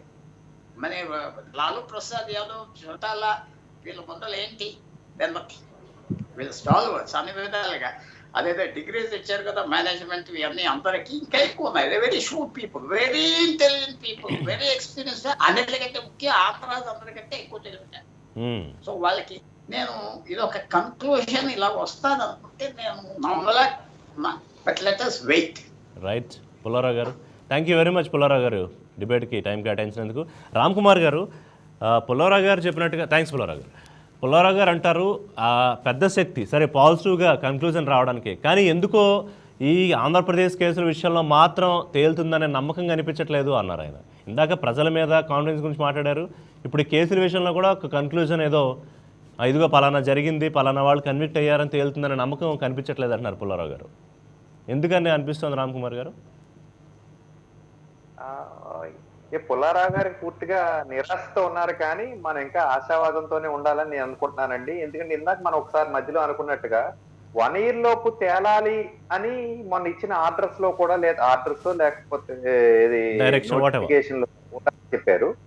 సో ఈ 1 year లోపు అన్ని తేలిపోతాయి. ముత్యం అయితే ముత్యం, రాయి అయితే రాయి. ఎలాగూ ఇప్పుడు ఈ ప్యానెల్ లో ఉన్న వాళ్ళందరూ కూడా ఫేస్ చేయడానికి రెడీగానే ఉన్నారు కోర్టు ట్రయల్స్. సో ఈ 1 year లోనే తేలిపోతుందని మనం ఆశావాదంతో ఉన్నాం. ఖచ్చితంగా శిక్షణ మాత్రం ఒకవేళ తేలితే కఠినంగానే ఉండాలి. ఈ నెక్స్ట్ టైం కంటెస్ట్ చేయడం మాట పక్కన పెడితే వాళ్ళకున్న ఆస్తులు ఏమైతే ఉన్నాయో ఆ ఆస్తులన్నీ సీజ్ చేసి వెంటనే ప్రజలకు అవసరార్థం అవన్నీ కూడా ఖర్చు పెట్టాలి. అసలే కోవిడ్ టైం భారతదేశం కానీ రాష్ట్రం కానీ కొంచెం అప్పులు ఊపిలో కూరుకుపోతుంది. ఆ అప్పులన్నీ తీర్చడానికి ఇది ఒక మంచి అవకాశం అని కూడా మేము అనుకుంటున్నామండి. అంటే నేను అదే క్వశ్చన్ మిమ్మల్ని కూడా అడుగుతున్నా, ఎంత టైం పడుతుందని మీరు అనుకుంటున్నారు? అంటే ఈ ఆంధ్రప్రదేశ్తో పాటుగా మీరన్న విషయం మొత్తం దేశంలో ఉన్న ఎమ్మెల్యేలు ఎంపీల కేసులు అవినీతి అక్రమాస్తుల వ్యవహారం తేలిపోతే సుమారు 1,00,000 కోట్ల పైనే ఉంటుంది. అది చాలా మంచి కార్యక్రమాలకు ఉపయోగించవచ్చు ఒకవేళ అది పాసిబిలిటీ ఉంటే. కానీ కమింగ్ టు ఆంధ్రప్రదేశ్, ప్రస్తుత ముఖ్యమంత్రి గతంలో ప్రతిపక్ష నేత మీద ఆయన మీద ఉన్న కేసుల వ్యవహారం కానివ్వండి, చంద్రబాబు నాయుడు గారు ఉన్న కేసుల వ్యవహారం కానివ్వండి, తేలుతుంది అనే నమ్మకం ఉందా? అంటే ఎన్నాళ్ళు తేలుతుందని మీరు అనుకుంటున్నారు? 1 year అండి. వారే చెప్పారు 1 year లోపు తేల్చేయాలనే విషయం సుప్రీం కోర్టు ఇచ్చిన నోటీస్ లోనే ఉందని ఇందాక అంటే మళ్ళీ అందుకే సబ్జెక్ట్ కరెక్షన్ అని నేను ఎక్కడో చదివిందే చెప్తున్నానండి. 1 year లోపు అంటే ఇప్పుడు 2000 దానికి దీనికి డిఫరెన్స్. ఇప్పుడు 2017లో కూడా జగన్మోహన్ రెడ్డి గారి కేసుతో పాటు ఇంకా ఇలాంటి పెండింగ్ కేసులు, ఆర్థిక అక్రమ వ్యవహారాల కేసులన్నీ కూడా తేల్చేయండి సత్వరమే అని ఇదే సుప్రీంకోర్టు, సిబిఐ లాంటి సంస్థలకి డైరెక్షన్ ఇచ్చింది. బట్ అప్పుడు కూడా జరగలేదుగా. ఇప్పుడు మళ్ళీ అందుకే ఫారం ఫర్ గుడ్ గవర్నెన్స్ కూడా మళ్ళీ ఇంకో పిల్ వేయాల్సి వచ్చింది. దానికోసం చెప్తున్నాను. ఇప్పుడు ఇంతకు ముందు ఇచ్చారు, అవ్వలేదు కాబట్టి ఇంకొంచెం ఎక్స్పెక్టేట్ చేయండి అని కొత్తగా ఇచ్చారు. ఈ ఫారం ఫర్ గుడ్ గవర్నెన్స్ వేసినట్టు ఇంకో నలుగురు 5 ఏమైనా వేసారనుకోండి ఇంకా స్పీడప్ అవుతాయి. ఖచ్చితంగా 1 year లో తేలుతుందని ఆశావాదంతో మనం అందరం ఉందామండి. ఎందుకు అంత నిరాశతో ఉండాలి? నిరాశ అక్కర్లేదు. కానీ వ్యక్తులో, పార్టీలో మేనేజ్ చేసే అంత స్థాయిలో వ్యవస్థలు ఉన్నాయా రామ్కుమార్ గారు? ఎందుకంటే రవిచంద్రారెడ్డి గారిగా చాలామంది వైసీపీ నేతలు చంద్రబాబు నాయుడు గారిని ఉద్దేశించి ఆ కామెంట్ చేస్తూ ఉంటారు, ఆయన వ్యవస్థలు మేనేజ్ చేయగలుగుతాడు అని. ఏమంటే రవిచంద్రారెడ్డి గారు ఇప్పుడు ఆయన ఫస్ట్ హాఫ్, సెకండ్ హాఫ్ కూడా చాలా సూపర్ గా చేశారు. క్లైమాక్స్ కి వచ్చేటప్పుడు ఆయన కూల్ లూజ్ అయిపోయి కొంచెం ఏదో ఫ్రస్ట్రేషన్ మాటలు మాట్లాడారు. చాలా ప్రశాంతంగా చెప్పారు. ఇంచుమించుగా 45-50 minutes పాటు. లాస్ట్ లో ఎందుకు ఇంకా అక్కడ కొంచెం బియాండ్ వెళ్ళారు. అది మాత్రం నేను ఒప్పుకోను. అంటే ఏమండి ప్రతి ఒక్కరికి ఒక ఇండివిజువాలిటీ, ఒక చదువుకుని ఒక స్థాయికి వెళ్ళిన వ్యక్తులు ఇటువంటి చిన్న చిన్న వాటికి ఎక్కడ మేనేజ్ అయిపోతారని నేనైతే అనుకోవట్లేదు. అంటే ఒకవేళ మేనేజ్ అయినా ఇంతకు ముందున్నంత క్లోజ్ సర్క్యూట్ లో ఈ వ్యవస్థలన్నీ లేవు. ఈవీలు పెరిగినాయి, అందరికీ కూడా ఇన్ఫర్మేషన్ పెరుగుతున్నాయి. ఎక్కడైనా సరే దొరికేసే అవకాశం ఉంది కాబట్టి జాగ్రత్తగానే ఉంటారు ఎవరైనా కానీ, ఏ స్థాయిలో వ్యక్తులైనా కానీ అని నా అభిప్రాయం. రవిచంద్రారెడ్డి గారు సార్, ఇప్పుడు రామ్ కుమార్ గారు చెప్తూ ఏదైతే దీపక్ రెడ్డి గారు చెప్పిన దానికి రెండింటికి కలిపి చెప్తాను. ముఖ్యంగా మా చంద్రబాబు నాయుడు గారికే కానీ అంత ఇన్ఫ్లుయెన్స్ ఉంటే గవర్నమెంట్ ని బర్తరఫ్ చేయించేవాళ్ళం అంటున్నారు. చేస్తున్నారు ప్రయత్నం బ్రహ్మాండంగా చేస్తున్నారు. విషపూరితమైన ప్రయత్నం చేస్తూనే ఉన్నారు, రోజువారీగా చేస్తున్నారు. కుట్రలకు బీజం పోసిందే చంద్రబాబు నాయుడు గారు. సో న్యాయపరంగా మా నాయకుడి మీద, ముఖ్యమంత్రి గారి మీద ఉన్న కేసుల్ని ఫైట్ చేయడం కోసం మేము సిద్ధంగా ఉన్నాం.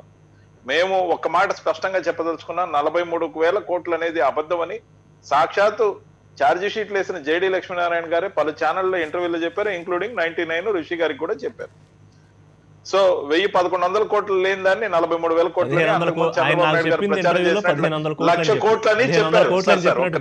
ఒక్క నిమిషం,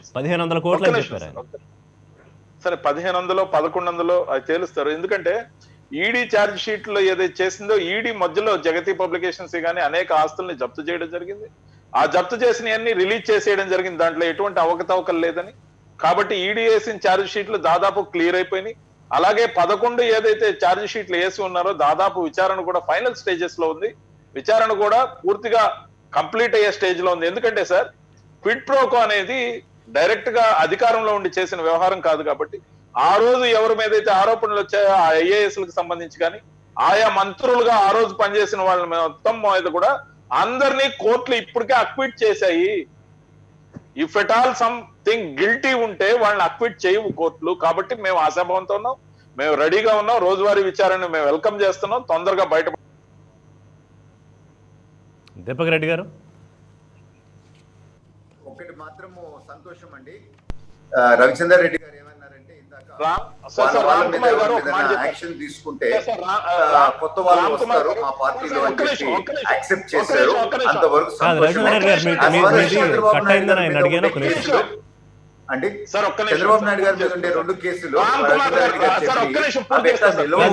మీకు మళ్ళీ ఇస్తా. రవిచంద్రారెడ్డి గారు మీకు మళ్ళీ ఇస్తా కంక్లూడ్ చేద్దరు కానీ దీపక్ రెడ్డి గారిని కంప్లీట్ చేశాను. దీపక్ రెడ్డి అది నేను ఇందాక కట్ అయిపోయింది, ఇన్లేదు రవిచంద్రారెడ్డి గారు. వారికి నేను అప్రిషియేట్ చేస్తున్నాను. ఎందుకంటే ఈ కేసుల్లో వాళ్ళు ఎవరన్నా జైలుకు పోయి వాళ్ళకి ఇబ్బంది వస్తే కొత్త వాళ్ళు వస్తారు మా పార్టీలో అని చెప్పి వారు స్వాగతించినారు. అది ఒక మంచి పరిణామము. Thank you. అండ్ రెండోది ఏంటంటే, ఇప్పుడు రవిచంద్ర రెడ్డి గారు కోర్టుని చంద్రబాబు గారు మేనేజ్ చేస్తున్నారు అని గట్టిగా మాట్లాడుతూ ఉంటారు. అంటే జడ్జిలు కూడా ఇది దీపక్ రెడ్డి గారు మేము అన్న మాట మేము అన్నామని చెప్పడం అన్యాయం, దుర్మార్గం. మేము అనలేదు. మేము అన్న మాట వీడియో ఉంటే చూపించండి. సార్ దీపక్ రెడ్డి గారు, సార్ దీపక్ రెడ్డి గారు, మేము అనని మాట అన్నామని చెప్తే మేము సైలెంట్ గా ఇంట్లో కూర్చుంటాం సార్. సార్ మేము సైలెంట్ గా ఇంట్లో కూర్చుంటాం. మేము అనని మాటలు మేము అన్నాం పార్టిసిపేట్ కోర్టు అనలేదు. Let me clarify sir. Deepak Reddy గారు, లెట్ మీ క్లారిఫై హియర్. ఒక్క నిమిషం రవిచంద్ర క్లారిఫై ద థింగ్. కాదు, రవిచంద్ర రెడ్డి గారు ఏమన్నారంటే చంద్రబాబు నాయుడు తనకి సంబంధించిన మనుషుల్ని ఉన్నత స్థాయిల్లోకి పంపించి వ్యవస్థలను మేనేజ్ చేయగల పవర్ ఉన్న నాయకుడు అన్నారు. కోర్టులు అనే పదం వాడలేదు ఎక్కడ దీపక్ రెడ్డి గారు. క్లియర్ గా అండి, ఇప్పుడు మనం మాట్లాడేది కోర్ట్స్ గురించే. వారు చెప్పింది కూడా అదే. కులం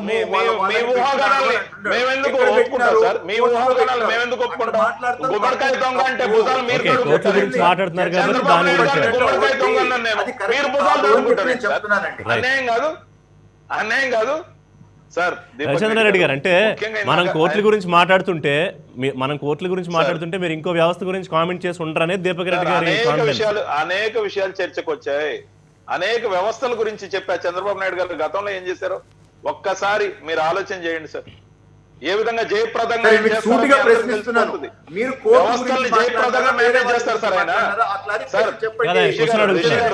దీపక్ రెడ్డి గారు ఆయన అడుగుతున్నారు స్ట్రైట్ గా ఎస్ఆర్ నో చెప్పండి అయిపోతుంది.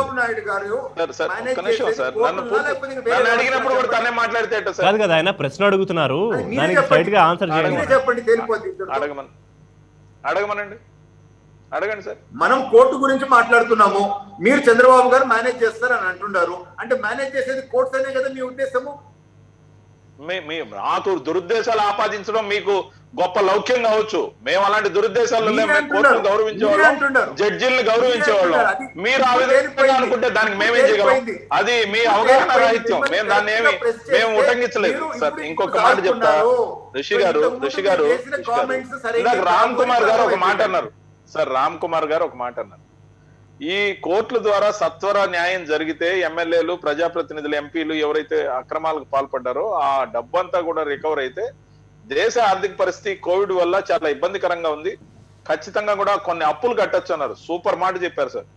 అదే విధంగా సుప్రీం కోర్టు ఇంతకు ముందు గైడ్ లైన్ ఒక్క నిమిషం 1 మినిట్ పూర్తి చేయని సుప్రీం కోర్టు ఒక గైడ్ లైన్ ఇచ్చింది సార్. 5,000 కోట్లకు పై 5,000 కోట్లు వినండి సార్ పాయింట్ పోనండి సార్. 5,000 కోట్లకు పైచిలకు బ్యాడ్ డెప్ట్ ఉన్న ఇండస్ట్రియలిస్టులు, కార్పొరేట్లు అందరి ఖాతాల నుంచి కూడా డబ్బులు రికవరీ చేయమని, వాళ్ళ పేర్లన్నీ బహిర్గతం చేయమని చెప్పారు. ఈ రోజు ఫోర్బ్స్ లో కూడా టాప్ 10 లో టాప్ 5 లోకి వచ్చే వాళ్ళు కూడా లక్షలాది కోట్ల రూపాయలు బాకీలు ఉన్నారు. మన ఆంధ్రప్రదేశ్ సంబంధించిన గనులు కూడా పేర్లు ఎందుకు లేండి, పెద్ద చాంతాడంత లిస్టే ఉంది. 1000 కోట్లలో బాకీలు ఉన్నారు.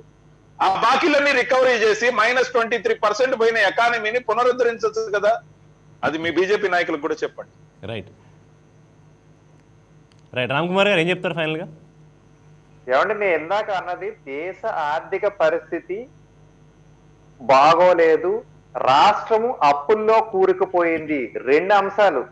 అంటే చెప్పారు కదండి, ఆయన కొంచెం మాంత్రికని చెప్పారు. నేను ఇప్పుడు దాకా ఆ డైలాగ్ వినలేదు. దీపక్ రెడ్డి గారు ఇప్పుడు చెప్పింది కరెక్ట్ గా నిజం అనిపించేస్తుంది. ఆ 2 దాంట్లో ఒక దాంట్లో ఒకటి కలిపేసి మళ్ళీ చివరిలో మళ్ళీ మాకే వేస్తున్నారు. రాష్ట్రం అప్పుల్లో కూరుకుపోయింది, ఈ రాష్ట్రంలో ఏమైనా దొరికితే బాగుండు, కోవిడ్ టైంలో అందరికి ఉపయోగపడుతుంది అన్నానండి. నేను దేశం అప్పుల గురించి రామ్ కుమార్ గారు దేశంలో కూడా దొరకాలి, దేశం కూడా బాగుండాలి. సో కేవలం తెలుగు రాష్ట్రాలకు సంబంధించే కాదు, దేశవ్యాప్తంగా ఎవరైతే పెండింగ్ కేసులు ఉన్నాయో వాళ్ళ మీద సత్వరమైన విచారణ, రోజువారీ విచారణ ఎంత త్వరితగతిన పూర్తయితే అంత మంచిది. ప్రజలు కూడా ఎవరు దోషులో ఎవరు నిర్దోషులో తెలుసుకోవాలనుకుంటున్నారు. రాజకీయ పార్టీలకి నాయకులు కూడా క్లారిటీ వస్తుంది. రవిచంద్రారెడ్డి గారు అన్నట్టుగా ఆయన ఏ ఉద్దేశంతో అన్నా దొంగలు అక్కర్లేదు, ఎవరైతే ప్రజలకు నిజంగా సర్వీస్ చేస్తామని ప్రజల ముందుకు వస్తున్నారో వాళ్ళే పదవుల్లోకి వచ్చే అవకాశం కూడా ఉంటుంది. చూద్దాం ఎంత త్వరగా ఈ వ్యవహారం తేలుతుందో, లేకపోతే మళ్ళీ మనం ఇంకో 6 నెలల తర్వాత 8 నెలల తర్వాత మళ్ళీ మాట్లాడుకుంటామా అనేది కూడా తెలిసిపోతుంది కదా. దీపక్ రెడ్డి గారు, రవిచంద్రారెడ్డి గారు అండ్ రామ్ కుమార్ గారు, థ్యాంక్స్ వెరీ మచ్ ప్రైమ్ డిబేట్లో పార్టిసిపేట్ చేసినందుకు. ఇది ఇవాల్టి ప్రైమ్ డిబేట్. మరిన్ని లైవ్ అప్డేట్స్ కోసం కీప్ వాచింగ్ 99 TV.